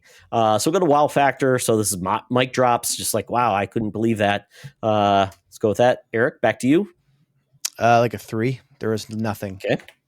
Yeah. Okay. Matt. Mic drop. I'm gonna go like just big. Like, oh wow, I didn't expect this game to be here. Big event. Yeah. I guess I don't have it. I guess I don't have expectations. Yeah, you know what? I'm going to go 6. Okay. I'll go 6. Like, I don't think anything like, I don't think I dropped my microphone, but I was definitely like, oh, that's cool. Okay. Mark? The only thing truly surprising on this one for me that was like mind blow, what was the Marvel fighting game. So I'm going to go with a 5, I think, for wow factor surprise, because that was, especially when we look towards the Xbox One and comparing it to the Invincible Fighter, this looks so much more fluid, so much cooler art style, so much more just dynamic and interesting, and such a unique take on the characters, and a true, straight up true surprise. So the rest of the show kind of brought it down because there was not as many, like I said, first party, big bomb drops, that kind of stuff. It was solid, but I think 5 makes sense for this. Makes sense. I'm going to give this one a 6 because I was really excited about the Bloodstained game because I like, oh, is this a new Castlevania? Really like the first game. This one's probably going to be much better, and the Marvel game. So I'm going to give it a 6. So yeah, we'll go with that. Presentation. So guys, presentation. Oh no, Eric first. Yeah, I'm basing presentation off of like I'm kind of like you had mentioned. There's no first party. I was docking points for that in this category, so I'm going to go like a 4. I think that the company that's making the presentation, like their offering should be like consider as part of the presentation, and they didn't do anything really in terms of their first party. So yeah, I would say like a 4. I thought it flowed well. I thought it paced well. I was like, for example, it started off strong for me because I had nostalgic reasons to be excited about Luminous. And there were a couple of things that hit right off the bat. I'm not I'm like kind of like not into first party doesn't affect me. Maybe I'm just dead inside. I don't know. So the presentation, I'm going to go with a 7 because it looked good. It flowed good, even though that's not proper English. It was good. It was a good presentation. Can't debate that. A state of play is typically like, yep, it's a state of play, and it doesn't. I mean, sometimes it disappoints, sometimes it doesn't. Mark, since you didn't watch this, based on all of our impressions, it's state of play. What would you give it? So having read the blog post, watched the trailers that I thought sounded interesting. I'm going to say this was probably, based on how it sounds, this would probably be like a 6 or 7 for me, maybe even higher if I actually watched it, because I like and appreciate a state of play or a presentation that gets to the point, that starts off and just shows trailers. There might be a few talking points at some point.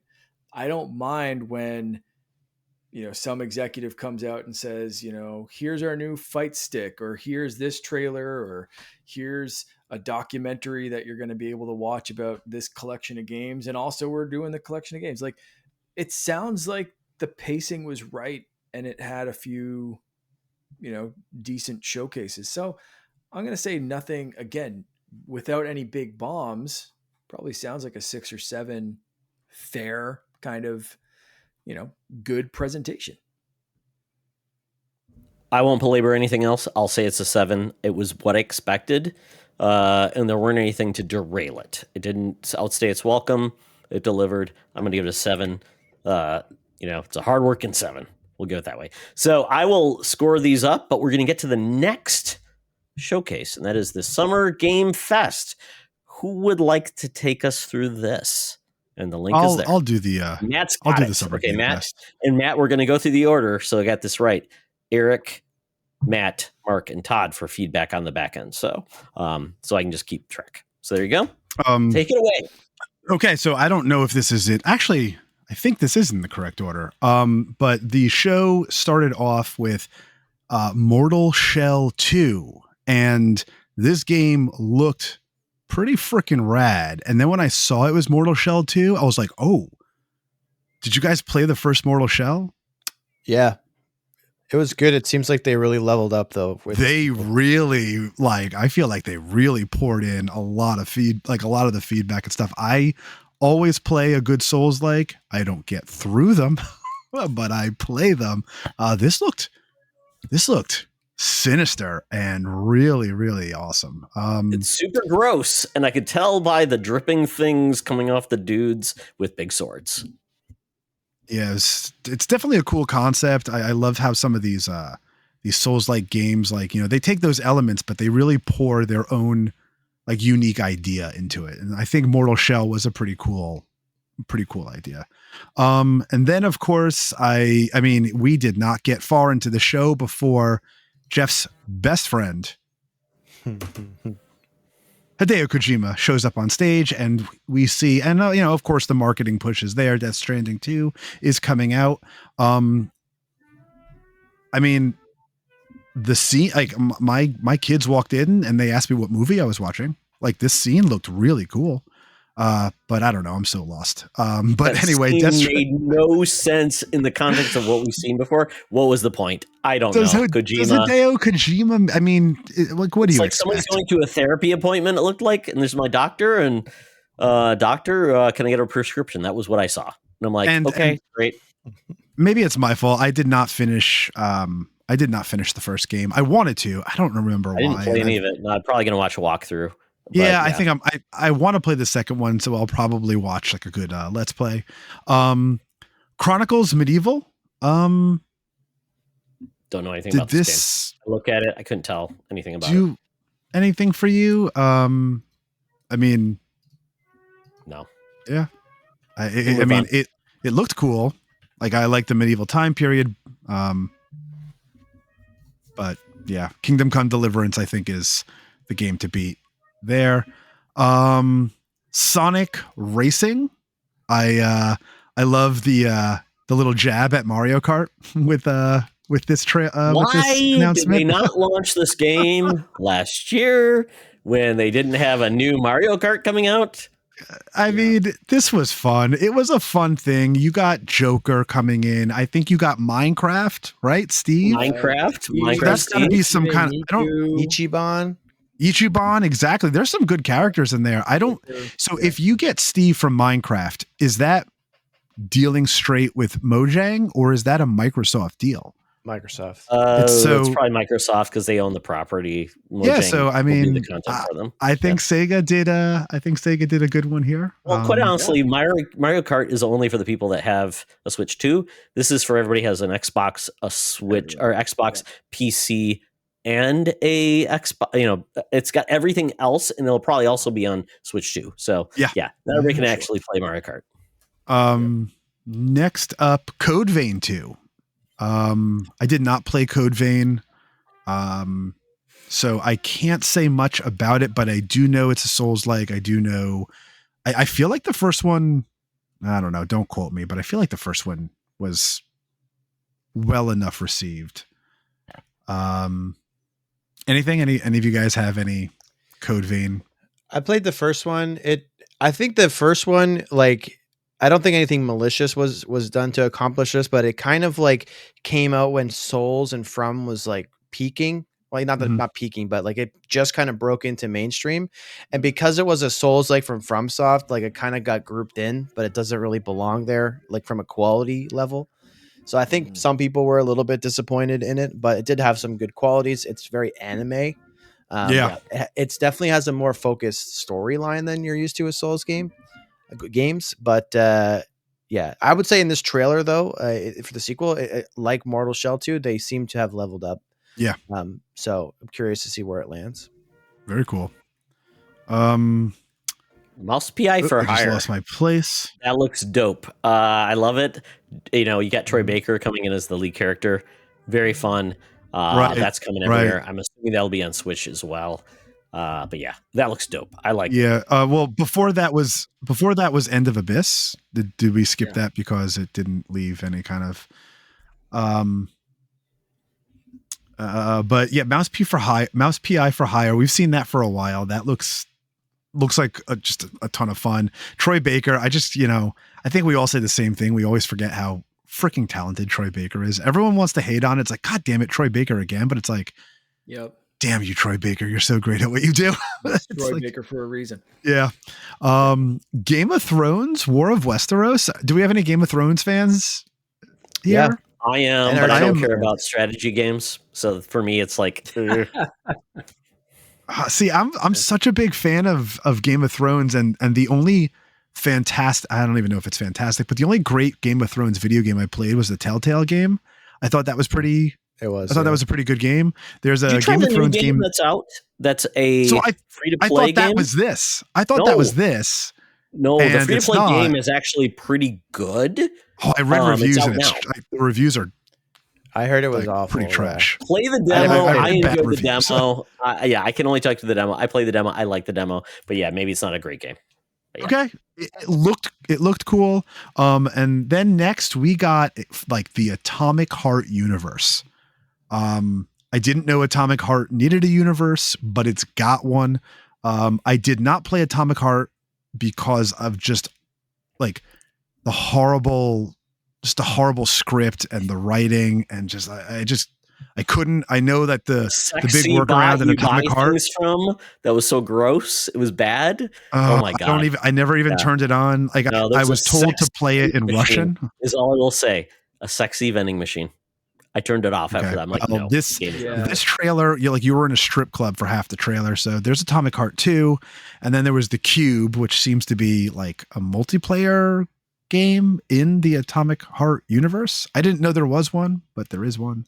So when maybe ask you guys this, when I watched this, I felt this game was designed by AI. It made no sense. All these games, all the things you're doing, all of the gameplay feels like, make me a cool game, AI. And this is what it developed. There was a lot of like butts that we just see. It's very over the top. A lot of zooming into some of those things too. Yeah. Yes. I was like, all right. The next one, which I was pretty amped for, Marvel Cosmic Invasion. Hell yeah. I mean, how can we not? It looks like a sweet, like, only 7 of the 15 characters have been revealed. Looks pretty cool. I think they revealed She-Hulk and Rocket Raccoon. Rocket Raccoon. Yeah. Next, which was a highlight for me, Onimusha, Way of the Sword. This game looks absolutely fantastic. Once again, I don't know what I was going to say with once again. Mark knows I have willed Onimusha to life in this podcast. I've kept on saying Onimusha needs to come back, and I'm glad it's coming back. Yeah, it looks absolutely fantastic. Mm-hmm. And we saw this before, and there was like some fun comedy and stuff added in. Well, comedy might be the wrong word, but there's some fun like dialogue and stuff like that added in there. So, and then I have absolutely no idea what we saw next. This looks like AI to me. Felt that boxing. I don't know how this is real. I don't know. I think somebody made this game and said, Jeff, show this. I have a surprise for you. He didn't even know it was maybe Muppets. And no shade or no knock on the devs that probably worked very hard on this game, but this was an interesting one. Felt that boxing. I love the name. Yeah. I love it's basically Rocky with Muppets. Yeah. But we've seen a lot of weird Muppet movies and things like this where they tried to do R-rated. What was that one? Shining Town thing with Melissa McCarthy where it was like Muppets but X-rated. And Muppets and I think Jim Henson, like some of the, like there's a couple of Broadway shows and stuff like that are Avenue Q. Yeah, pretty. I loved Avenue Q. Pretty R-rated. Very good. You know what I mean? So it's like some of those original Muppet things are not shown. Not safe to share at work. I mean, the perspectives and stuff. The presentation looked cool. It looked super real.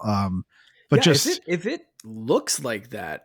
And they move like Muppets. Like it could be a very interesting art style. Yeah, it could be fun. Like if they get the movement right, where it looks like Muppets instead of a video game, and they have that kind of like janky floating thing that only a puppet Muppet kind of character can get.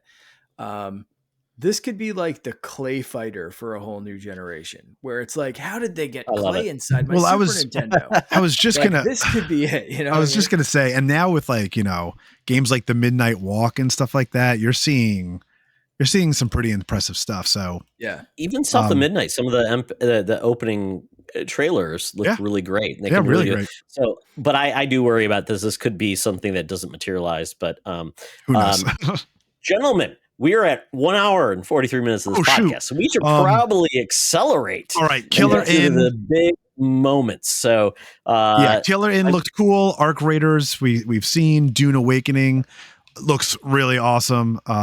Chrono Odyssey, I'm not sure. Nickelodeon, my son was really excited about the Dice of Destiny. Wuthering Waves, Metroidvania, Lego Voyagers looked pretty interesting to me. Cute. That is a split fiction type Lego game. That looked awesome. One code to play with a friend, which is great. Yep. Mafia of the Old Country, we've seen. It looks really cool. Out of Words, I didn't have much to say. Lies of Overture DLC. Eric, have you dove in yet? No, I haven't actually played Lies of P. It just that game kicked my ass. Now it's not in game. I did go and buy it though for PS5. Okay, but it's my son's going to play it after Exhibition 33. He loves Lies of P. I told him it came out. He's going to get it next. Yes. Jurassic World Evolution 3 again. I'm skipping 7 Scott Deadly Pilgrim Sins. got me excited. I will jump in while you're. Yeah, that was a big we one. saw, before that we saw Mina the Hollower. There was a lot. I mean, October Summer Game Fest 31st. was huge. The demo's out now. Play it. Wildgate, colorful, fun, ex-Blizzard developers. Yeah. That one caught my eye for sure. And Dying Light the Beast. It's VR real. fans, we get Neil Patrick Harris doing Deadpool. Yeah, Deadpool VR looks great. I love it. Have you seen the trailer where Ryan Reynolds basically mocks Doogie Howser by being Doogie Howser? It's so great. I love this. But yeah, Neil Patrick Harris. Yeah. Quest gets a release in PlayStation VR 2. Nowhere to be seen. Yeah. I know. Mixtape is a highlight for me. I am all in on Mixtape. I'm skipping. Wow, there was a lot of games here. Scott Pilgrim EX, we already mentioned. The First Descendant looked cool. Scum, I have to say really quick. Exists. Why was Scum on TV where we're showing people poo and doing bad things? Horrible game. Don't show that. 1.0. It's real. Don't show it. It's real. Don't show it. Yeah. Mind's Eye. I'll believe it when I don't know how I feel about this game. Then we fake. We had the Hitman and Mind's Eye crossover. That's when, what's his name? I think World of Assassination. That's when Mads came out on stage. Came out, yeah. Oh my God. We're still going. Lego Party. I don't know. Wildgate. We're going to get to Mario Party now with Lego, which is great. I love that with third parties are putting out games that, because Mario Party is only on Switch. Now people can play parties with Lego, which is great. I mean, sure. Ill looked freaking wild. Mecha Break. Oh my gosh. Street Fighter 6 Season 3. Oh, you forgot Wu Chang Fallen Feathers from the Juicebox game producers. That looks pretty cool. I really like. What is it? It's called Blighted. Yeah, but who's that is by? It's by the Juicebox. So made Guacamelee. It's coming soon. Great to games. PC. Yeah, really cool. Wu Chang Fallen Feathers. We've seen the Wu Tang is getting their game. Yeah. Wu-Tang's for the kids, the children. Yeah. Splitgate 2 we got. Stranger Than Heaven we got. Oh my God. And then the show ended with, that was your mic drop, I guess. And my big surprise was the Resident Evil 9 REQ or RE9 Requiem. Yeah. After the swerve where it was a birthday party, we're like, we'll get back to Resident Evil. Like, what are you talking about? And then they announced this game. I will say a game that really surprised me, Into the Unwell. That is a third, it's a third person action platformer that looks like it's from the Cuphead does. Cuphead. It's very fun, very cool. It looks like that style. So I like that we're getting with Mouse that PI. 30s. Yeah. Wow, there's a lot of games here. Yeah. Wow.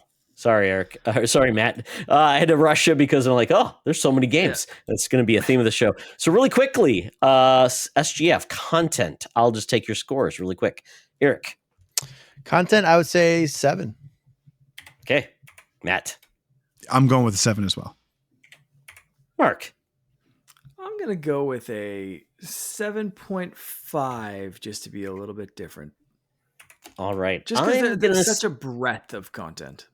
They have too much content, I would say. Almost too much. No restriction on what was shown.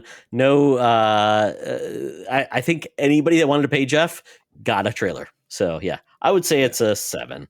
We'll go with wow factor. Eric. I would say a 6. Okay. Matt. I'm going to go with an even middle of the road 5. 5. Mark. Yeah. Scott Pilgrim. 5 for me, I think. Same kind of feeling with PlayStation. Like, yeah. I'll stick with that. I'm going to go a 4.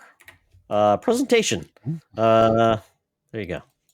I'd probably go 7. I like that Jeff Keighley really shines a light on indie and AA games. They don't really get they don't get a platform like this ever.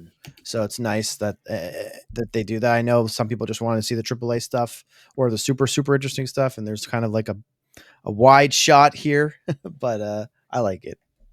Yeah. He actually started the show off with the top games on Steam. Mm-hmm. And he pointed out that a lot of these are smaller devs with smaller staffs, which, you know, I hope people didn't take it like, well, if they can do it with 10 people, why can't you do it with 100? That's not the point. It's just saying that ingenuity and ideas make great games.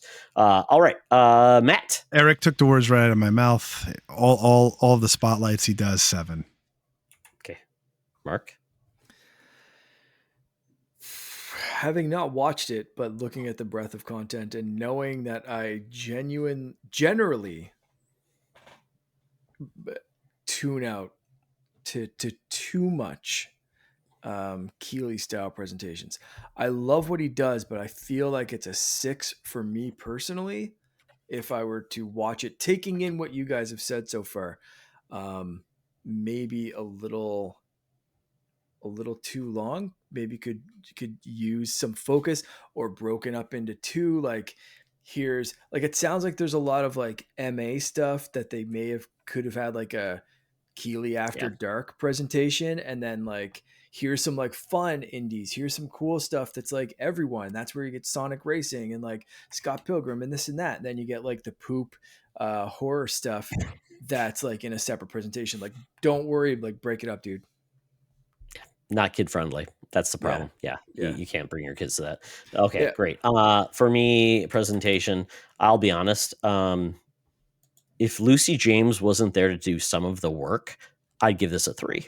Because Jeff just should not be on stage. He doesn't bring any energy. He has his favorites. It slows down time. And I felt like the actual flow of the show was bad. It didn't have a good flow. I didn't enjoy watching it. And I would say, would you enjoy watching the show? I don't think many people would say they like watching the credits. They didn't enjoy the extra stuff. There was no note of like entertainment to the show except for watching the trailers. So that's my biggest thing. It was way too long too. So I'm going to give this one a 5 because it's Lucy James. Thank you for being on our show, Lucy. So there we go. I will tally these up at the end of the show. We get to the Xbox Showcase. Who would like to tackle this? And once again, we don't want to take all day. Let's get it down to the stuff we love. Mark, you take it. I'll tackle the Xbox Showcase, and I want to do it a little bit different than we've been doing stuff. Just absolutely for the sake of speeding through it. So we might not mention everything, but I'm going to start with Eric and say, like, what were your top maybe 3 or 4 things that you saw? Like, what stood out to you the most through this one? Is there a couple of like titles that you were like, holy crap, that's a thing? Things that hit the hardest for me in all these showcases are things that surprise me. And as somebody who is like constantly F5ing Reddit and like has people that tell me some things sometimes, that's not easy to surprise me.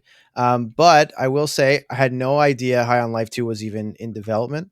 And that's one of my favorite games. What a shock. The fact that it's coming out this year blew me away. That's my reveal of the weekend. 100%. Super Meat Boy 3D, again, had no idea this was a thing. It looks absolutely incredible. Clockwork Revolution, obviously I knew that game existed. I had a preconception of what I thought this game would be. Blew that away completely. And then Grounded 2, again, no idea that this was being worked on, and it's coming out next month. Yeah. Crazy. Xbox with like the surprise drops was wildly impressive. I had a few of those on my list as well.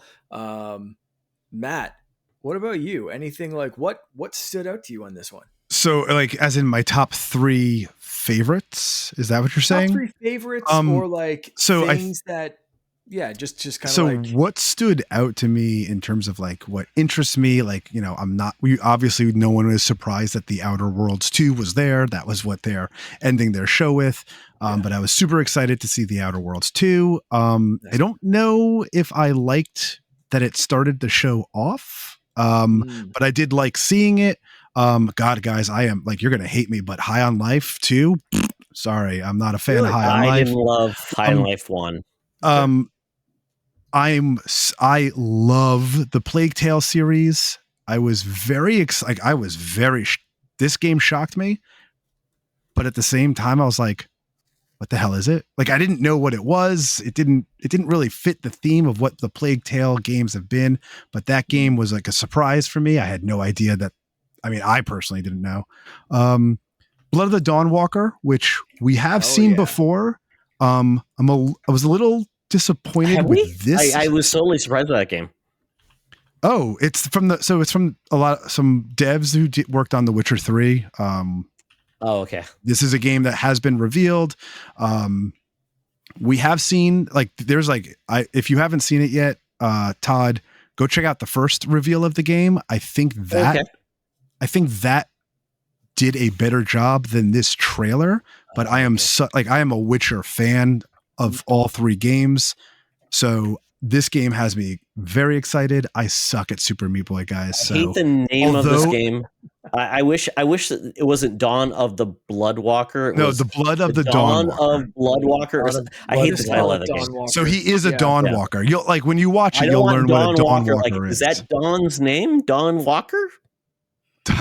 So it's like he's like half vampire, half human. Like Blade. Yeah, a Daywalker. They couldn't call him Daywalker. They called him Dawnwalker. Dawnwalker. My favorite is probably Clockwork Revolution. It was a beefy ass trailer. I was like, I'm there, I'm ready, and I'm like, it's coming when it's coming. So I was a little bummed to see that there wasn't a date, but I know it's coming. So, take your time, work on the game. That looked awesome. So yeah. Nice. Awesome. I also really like the Don't Nod game. Don't sleep on Don't Nod. They're crushing it.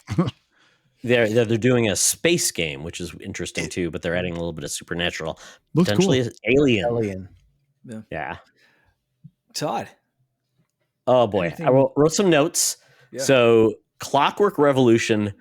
Wow. That game looks amazing. It's like the BioShock game we wanted. It looks amazing. I love the fact that you've even got like a weird, I don't even know what to call it, almost like a nutcracker character, which is a little guy that is swearing you. I love that style. I love the gameplay. Very fun that you even got like a person that like a little robot that collects trash and then he gets kicked over. So sad. And I like the fact that when they explain who the person that stole something is actually the character selection screen. So smart. Like, explain who this person is. I'm like, that's great. I love it. It's so smart. I love that. And this is an Exile who's only made those third person, not the third person, like isometric style. Yeah. The fact that they're this way, I'm like, that's amazing. I'm glad they get to do games like that. Dawn of the Bloodwalker looks amazing. That's my style of game. I love it. Indie DLC surprised the hell out of me. I'm so glad it's not free, but I'm glad Indie can make some more money.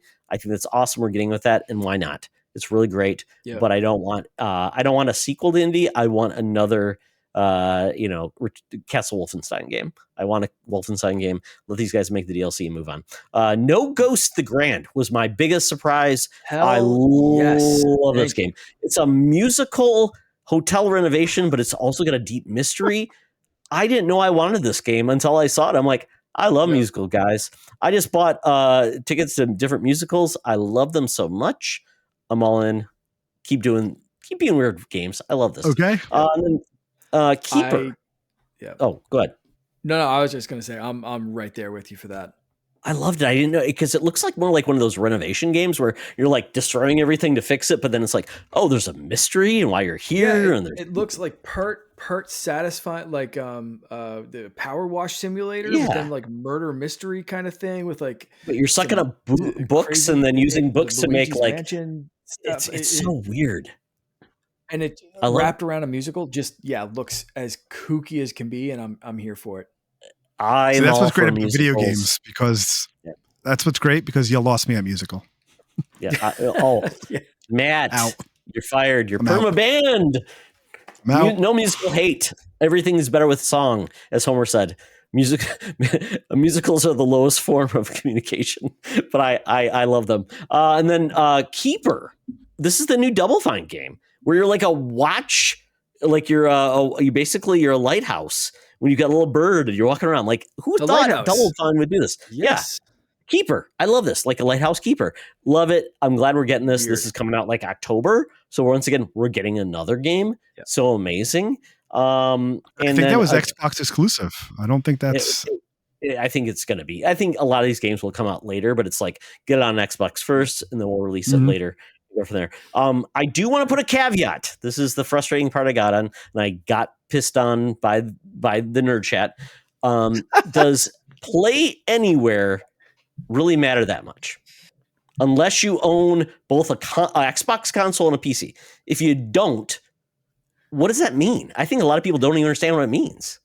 And it kept on everything was like there. I'm like, is that marketing money well spent? I don't know. Maybe I'm dumb. It's one of my gripes with this show is that the messaging was. I think bad. it's going to matter more later. Because the ROG Ally Xbox thing, they made a point of saying you could buy it there or you could stream it. So I think the Play Anywhere bit is showing their future strategy. And I think when we see the Xbox Oculus crossover thing, I think when we get a few more of like Xbox is going to be on more devices, I think that strategy is going to play. And I think they just dropped that marketing now to get people used to it. And I think that's why, like, we saw the ROG Xbox Ally, we saw Gears of War coming to PlayStation. It is play our games anywhere, enjoy them anywhere, cross save, cross progression, all that kind of shit. Like, I think they're getting us. Unless you buy a game on the ROG Ally Xbox on Steam, you can't play it everywhere because, unfortunately, it's your purchase ends in there. But if you have if you have Game Pass, you'll play it there. So that's the thing. It's like that's where I was like frustrated because I'm like, they're going so hard in this. And unfortunately, with Xbox console sales declining, that it's really play on PC. And that's the only way you can play it unless you have Game Pass and streaming and. Yeah. Well, you can play it on PC. You can play it on Xbox. You can play it on this new tablet, new handheld. You can play it on all. Who's going to spend $500 or $600 to buy an Xbox console now? That's the problem. Yeah, but that's unless the thing. You already need an Xbox console. You can stream it to a phone. You can stream it to a TV. You can play it on. Correct. If you pay for Game Pass Ultimate, no. If you buy the game, from Xbox, they're putting you don't. No, you can't stream without Ultimate because on Xbox. How do you stream right now on X? If I don't have, I'm not talking specifically about streaming. I'm saying right now you can buy the game, you can play it on your PC, you can play it on your handheld. If you buy it on the Xbox PC app, if the game is there, but not which all these games are. The library is very. Yeah, these games are, but a lot of games aren't. So that's what I understand. This is the start of it. Yeah, but that's to me why they say that's why they're making sure that these games are. Correct. But once again, to do streaming anywhere is a hard thing to do. And that's a value that's not there for a lot of people. So I don't know. It just seems like we spent a lot of time talking about it it's going to benefit very few people because it has to be a set of functions that you're actually going to utilize it on. Right. I would disagree that it benefits. If I own a phone and stream anywhere, I got to pay $20 for Game Pass Ultimate. Right. If I don't own a console or a PC. It's $20 for now. Just to stream. For now, but Play Anywhere is benefiting people with multiple devices. Yeah, correct. And that's a very small niche audience, right? I don't know. Microsoft is part of the group that's fighting against Apple and Google right now, along with like Epic and Fortnite, to try to get other stores available on smartphones. The second they do that, again, this is going to matter a whole lot more. You're going to be able to buy. I guess, but I feel a lot of on your phone. All about nothing at this point, right? Because if you don't own a console, Play Anywhere is essentially on PC, but only on the Xbox PC app, which quite honestly has a very small library. So for me, it's like you should have been doing this 20 years ago. They also planted a PlayStation seed here with Gears. Correct, but I don't buy the game on. If I buy Gears 5, I can't play it anywhere on PC, PS5, right? They're positioning Play Anywhere as a bonus, like a benefit to these games that they're marketing. I understand that, but if you're going to be on PC, I buy it on Steam, and I can't play. And Steam is the only place I can play it on. If I buy it there, that's not Play Anywhere. Yeah, that's only Play on PC or Xbox PC. That's the point, app. Though. Play Anywhere is a benefit of not buying it on Steam, buying it here instead. If you buy it here instead, you get the added benefit of. I don't think most PC gamers are going to buy on the Xbox PC app because it lacks features. And it's a small library. Okay, well, what's a better way to get them to buy it? To do nothing or to try stuff like this? Yeah, I just think it's weird. I think they should just be a publish. I think it should be Game Pass, and then we're publishing every else. Play Anywhere is a niche market, especially when they don't offer a streaming service tier that's not $20. Well, there's like 40, 50 million people with Xboxes, right? And no, those 30 million with series though. So Yeah, or Xbox Xbox. One, you're talking now talking about 10-year-old hardware now. There's only Yeah, but the 30 million licenses for Xbox those Series games systems. some of those games, the licenses Correct, that you but have, it's a shrinking audience, and the systems just got more yeah, but expensive. well, where So are I'm they saying, going though? yeah, They're going to PC, right? The console they're market going for to Xbox is PC, shrinking. but not They're going to PC. necessarily Game But Pass that's on the thing. Xbox PC. But but that's what they're trying to capture. So These people are leaving consoles and going to PC, so they want to let's have a offer future benefits. of Xbox Yes. chat and Yeah. keep this one. I just thought it was an odd thing that they put it out there, and they didn't even explain to people what Xbox Play Anywhere is.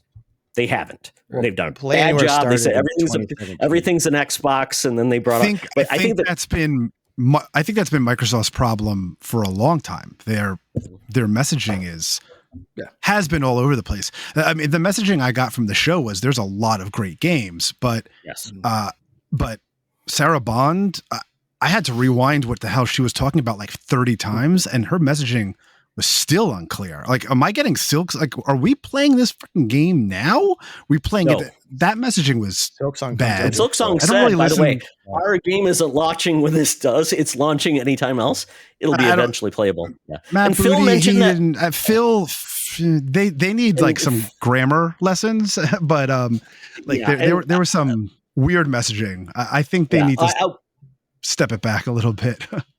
I would say we didn't talk about the hardware. Xbox did launch the Xbox, was it the Asus ROG Ally, Xbox Very Ally, and Ally X. No pricing, very cool no release date. But by the way, those are going to cost probably $600 and $900. So that is not going to be cheap priced entry. up, but it looks cool. Oh, it's very cool. Canadian right now, like the ROG Ally X or whatever, like their top tier one is like $1,100. Yeah. I'm expecting this to come around the same price, if not more. Man. Because these are on the shop there sites. is another one that with more storage or something like that. That's like, it's like $1,200, $1,250 or something like that. It's wild. So people complaining about the Switch price, I understand why Xbox didn't talk about pricing, because people are like, whatever, $600. I don't know if this is the place to though. This is a significant increase. This is not showing it, I think, was good enough. I think pricing and stuff comes out like Xbox Wired or something like that. You know what I mean? Like, I thought it was a great showcase for a new piece of hardware. I thought it looked really cool. The price is going to be painful, but I thought it was a very impressive looking piece of hardware. Games that you guys didn't mention so far that I want to bring up because I was personally excited. I thought Call of Duty Black Ops 7 looked trippy AF, and I didn't expect it looked like Quantum Break 2. At what point in the trailer did you realize it was Call of Duty? The end, when they said I thought it was This Is Us. Yeah, is it Milo Ventimiglia? This is the video game. I thought it was This Is Us. I was like, this is great. Like, they're really taking this to another level. Fantastic. I thought that looked badass, and I haven't been that interested in a trippy Call of Duty game in a long time. Tony Hawk 3 and 4 just looked like dumb fun, and I love those Turtles games. And the Ninja Turtles in there, fantastic. And Anemo. Doom Guy. And Doom Guy's been announced for a while, and the creepy other Doom creature, and Anemo, giving some Pokemon vibes. I'm here for it. I already said my piece about Gears, and that looks like the way to do a remake. Yeah. They're even focusing on split screen. Todd, I know you and I have had plenty of conversations about couch co-op split screen being left out of remakes and how annoying that is, and them not going back. They're doing it for this. This is a remake done right. So I'm super excited for Gears. That's Heritage Gears, right? Yeah, that's it. So going now back, I'm pissed that I just played Gears for the first time like 2 years ago. I'm like, damn. Me and Sean Nias, that's how we played Gears couch co-op. We loved it. It's great. Gears is kept with that. I do want to have one shout out for one game that was not one of these showcases, but I think it's amazing. The Expanse game that's coming out was announced. Looks so amazing. Oh yeah. Oh, it looks like Mass Effect in the Expanse universe. Very good. Can't wait for that game. So that's a shout out for that game. Beauty. All right, let's score it up. Eric. Okay, I'm taking notes. What was the first category? Content? Content. I would say 8. Yep. I would say I'm gonna go 7. A lot missing. Okay. Although I agree with Eric that there is a lot missing, I also think there was a lot shown, and I'm going to say 8.5. Ooh, good job. Do I get to go next, or is it Mark? Okay, Mark, you go. I'll go. Yes, I'm doubling that. I thought this was super impressive. I was interested in more games here, I think, than pretty much anywhere else. Like per capita kind of thing, like, you know, like the amount of games that they talked, the percentage that I was interested. And there was weird stuff, there was AAA stuff, there was small weird indie things that were like, video games are weird. Yeah, I thought this was great. What's your score? 8.5. Mark, 8. was it 8.5? Yeah. Okay, great. I'm gonna go also 8.5 because I didn't feel like there was any games I didn't want to really play. I mean, I thought they spent their time in the right space, and they really focused on some really great value. A lot of the games are in Game Pass. That's where I put it. Like, is going to be on Game Pass. And I felt like so many of the games were, which is great. They were very good at saying where it was. So I will also give it an 8.5. Good job, Xbox. All right, we're going wow factor next. Eric. I would say 8. There's a lot of games that really surprised me that I did not expect. I didn't even know existed or even could potentially exist, let alone come out this year. So I'll go 8. Same. I'm not going to make a lot of people happy. I'm going to go 5. I think a lot of the things that we expected to be there were there. I think a lot of I just don't think that enough of the things that I didn't think wowed me enough. Like, for example, like Planet of Lana 2, super happy that that's existing, but I'm not wowed. I think the thing that wowed me most was Clockwork Revolution, and I know I already knew about it. So I'm going to go 5 with wow. Okay. Mark? You know what? I was kind of feeling, I'll go 7.5. Because I kind of agree with both points here. There were a few things that I did expect. There were a few things that was like, we saw this before, we knew this was happening, but then there were also a few of those like, damn, that's here and it's coming out, like High on Life 2. It's like, that's getting a sequel and it's soon, and it like, what the hell? Love that game so there much. were a few surprises, but not like yeah, like there were a few, I'd say a few good surprises, but nothing like atomic bomb dropping surprises. So, yeah, 7.5. I'm going 5. I hated the fact that what they opened with and closed with essentially didn't really do much for me. Call of Duty, great. It's a different Call of Duty, but it's still Call of Duty. Opening up with a game where you're going to actually have a showcase felt like wasted real estate where you could really knock our socks off. The lack of games we're supposed to get next year, Fable being a no-show after a year getting delayed, give us proof of life would be great. I respected that decision, man. Because they I do, but that game's coming out very soon. That's the problem. So I want to know it's good space. Maybe, yeah, sure, Awards, why not? But yeah, I just felt like and I expected more games to show up on Switch 2, quite honestly, or PlayStation. Very little. So I'm like, okay, so what are we doing? So yeah, I would say it's a 5. I didn't see a lot of like, oh my God, I didn't expect that. I just felt like, yeah, a lot of games we showed and like, oh, there's some good surprises here. Great. And a lot of games coming to Game Pass. Good job. So we get to presentation. Yeah. Eric. I think I'll go 7 again. Follow up with like what Todd was saying. There was so much missing. I thought for sure like Fable was a lock, Perfect Dark was a lock, State of Decay 3, E-Day. I thought all these things were like prime candidates to have like deeper dives into the gameplay. All of them are absent. There was even teases put up by the State of Decay Facebook page before the show. They were completely absent. There was Splinter Cell teases put out by Ubisoft. Where's Sam Yeah. Fisher? He's still high stealth somewhere. The show, Yeah. some show, I don't know. Ubisoft So was weird. MIA for everybody. Yeah. Wow. But Weird. but without being too negative, like there was still a lot of awesome stuff here, a lot of awesome surprises. I don't think there's a single game on this list, just like on the PlayStation one, that I don't want to play. But I do think that this gets me more excited because on PlayStation, I'm probably not playing most of those games day one. On this, a lot of this stuff's on Game Pass, and the stuff that's not, I'll probably be picking up. So there are a lot of day one games here. Matt. Yeah, I mean, I'm a little low because I think getting into Xbox over these past couple of years, I think these past couple of showcases were like 9s and 10s, and I was disappointed with this one, and I think all the games that Eric said that were missing that I know a lot of us expected to see, and I'm like, yeah, I'm okay with that, but I think the show started very weak for me. The first game that I was like, yes, was Blood of the Dawnwalker, and I did not think that was the best showing of that game. So, in terms of, and I'm sorry, like Sarah Bond, Matt Booty, and Phil Spencer confused like that. They were confusing. The messaging was off. It was weird. So in terms of presentation, I'm going to go 6.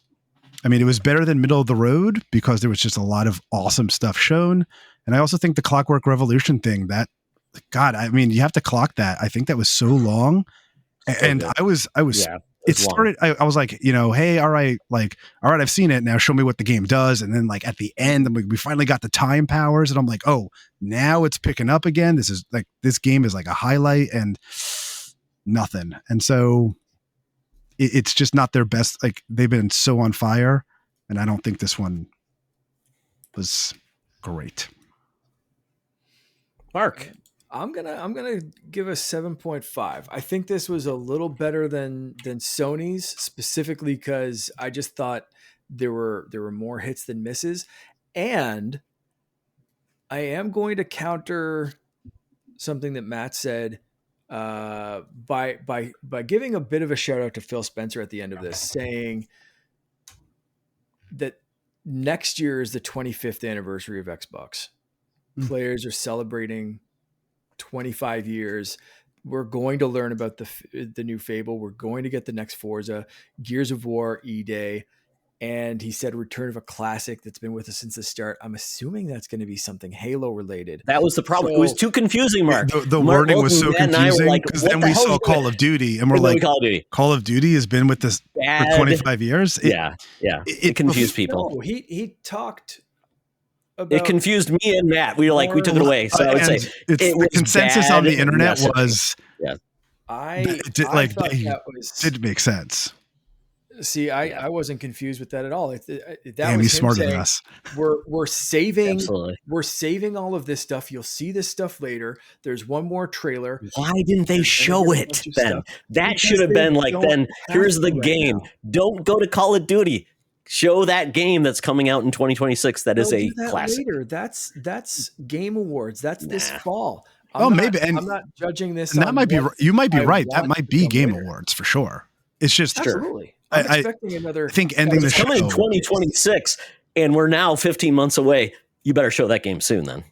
Yeah, and it's going to come. I have faith, and I thought Phil coming out at the end and saying, "Hey, if you're expecting Fable and Halo and all this stuff, don't worry. We're coming strong next year in 2026 because it's our 25th anniversary. We're happy you're here.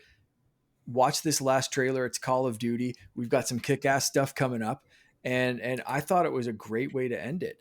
So I thought this was a good one. I am going to still say 7.5 because there was some confusion in some of the other stuff and whatever.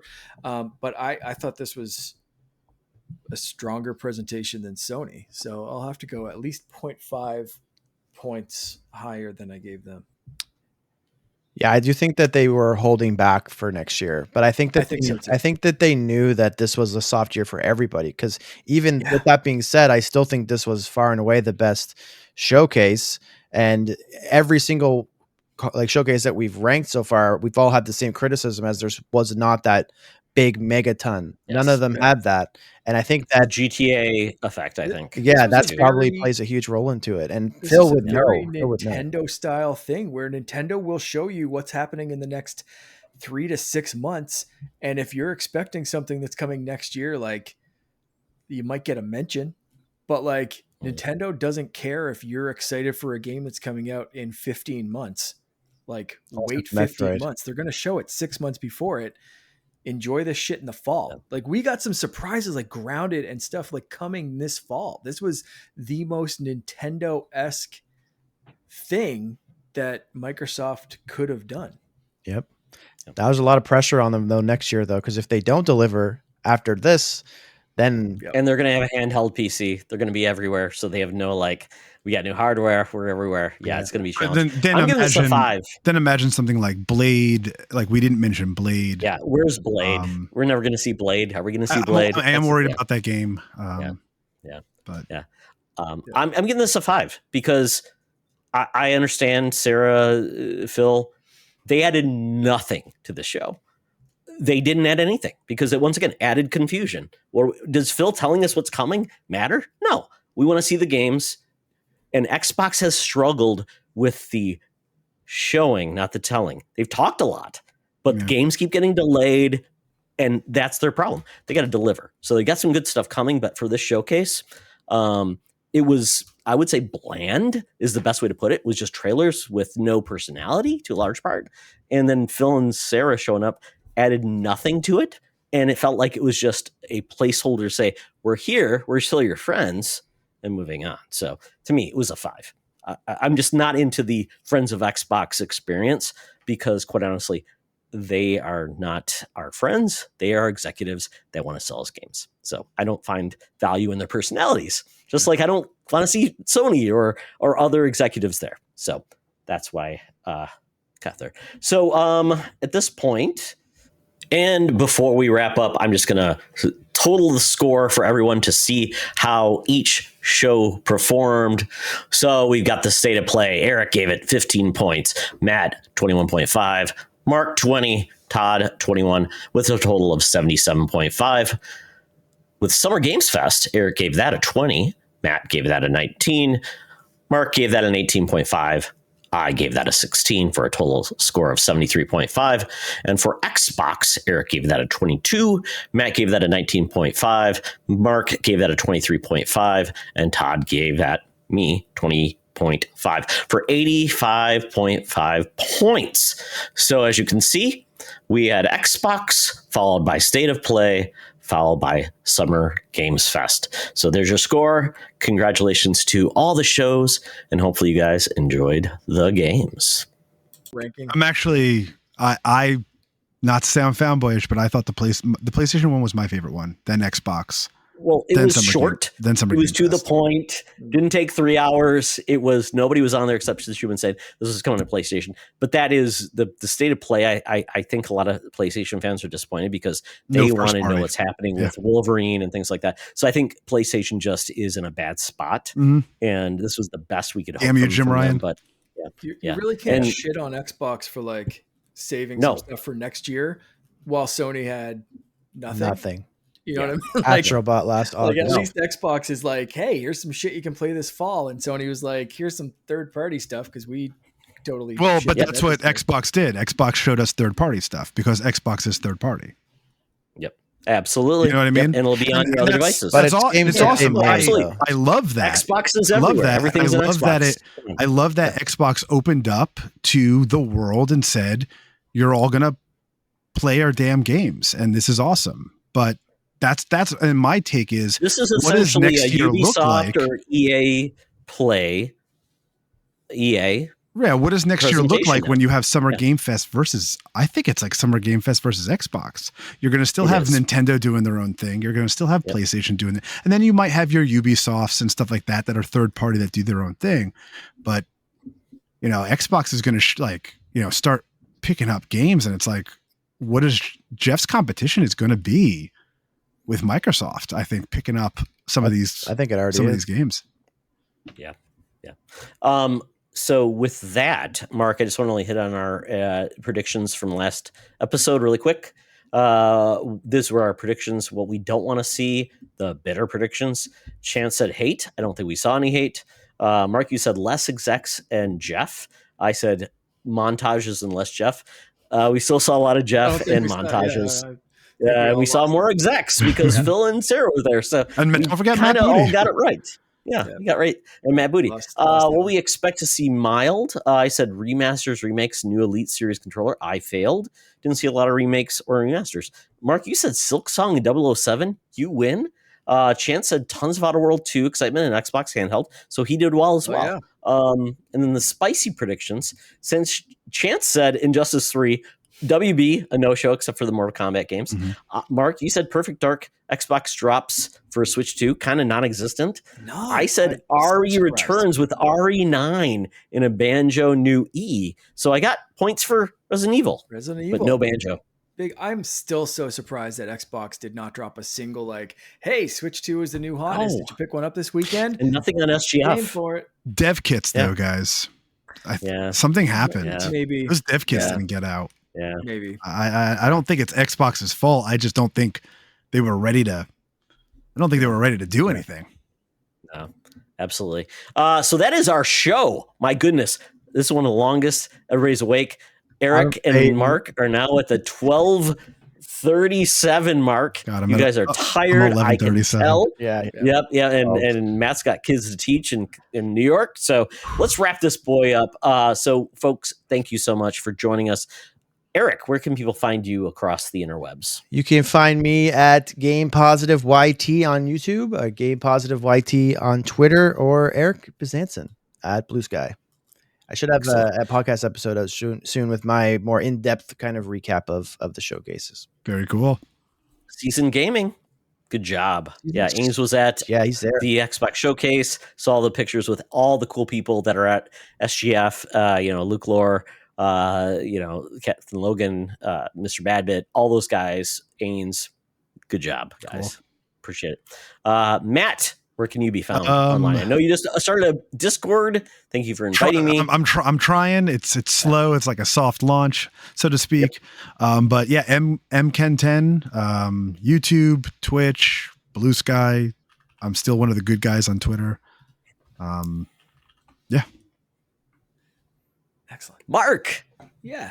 Mostly on Instagram, Threads and Blue Sky every once in a while, Canardian_Jedi, and of course hanging out in the Secret Friends Unite Discord. You forget your OnlyFans, Mark, but that's okay. But you're my only fan, and you that's true. I'm like your just started asking me to slide into your DMs. So it was a one-time option. Yes, took that one trial and saved all my feet pics, and that's my only regret. So I appreciate you. You can follow me on the Blue Sky at Todd Oxtra at Secret Friends Unite, on the Threads at T Oxtra at Secret Friends Unite, and our Facebook group as well. Check out our Discord. Check out our basically our website, secretfriendsunite.com, for all things Secret Friends Unite. So that is our show, folks. Hopefully you had a good time. It was a long time, but I think we had a good time. So with that, Eric, I see your cat, so it means it's time to go to bed. So he busted down that door like an hour and a half ago. I saw the door open up. I'm like, is there a serial killer? No, it's just the cat. It doesn't lag. So there we go. Yeah. So folks, remember, it's always better to game together.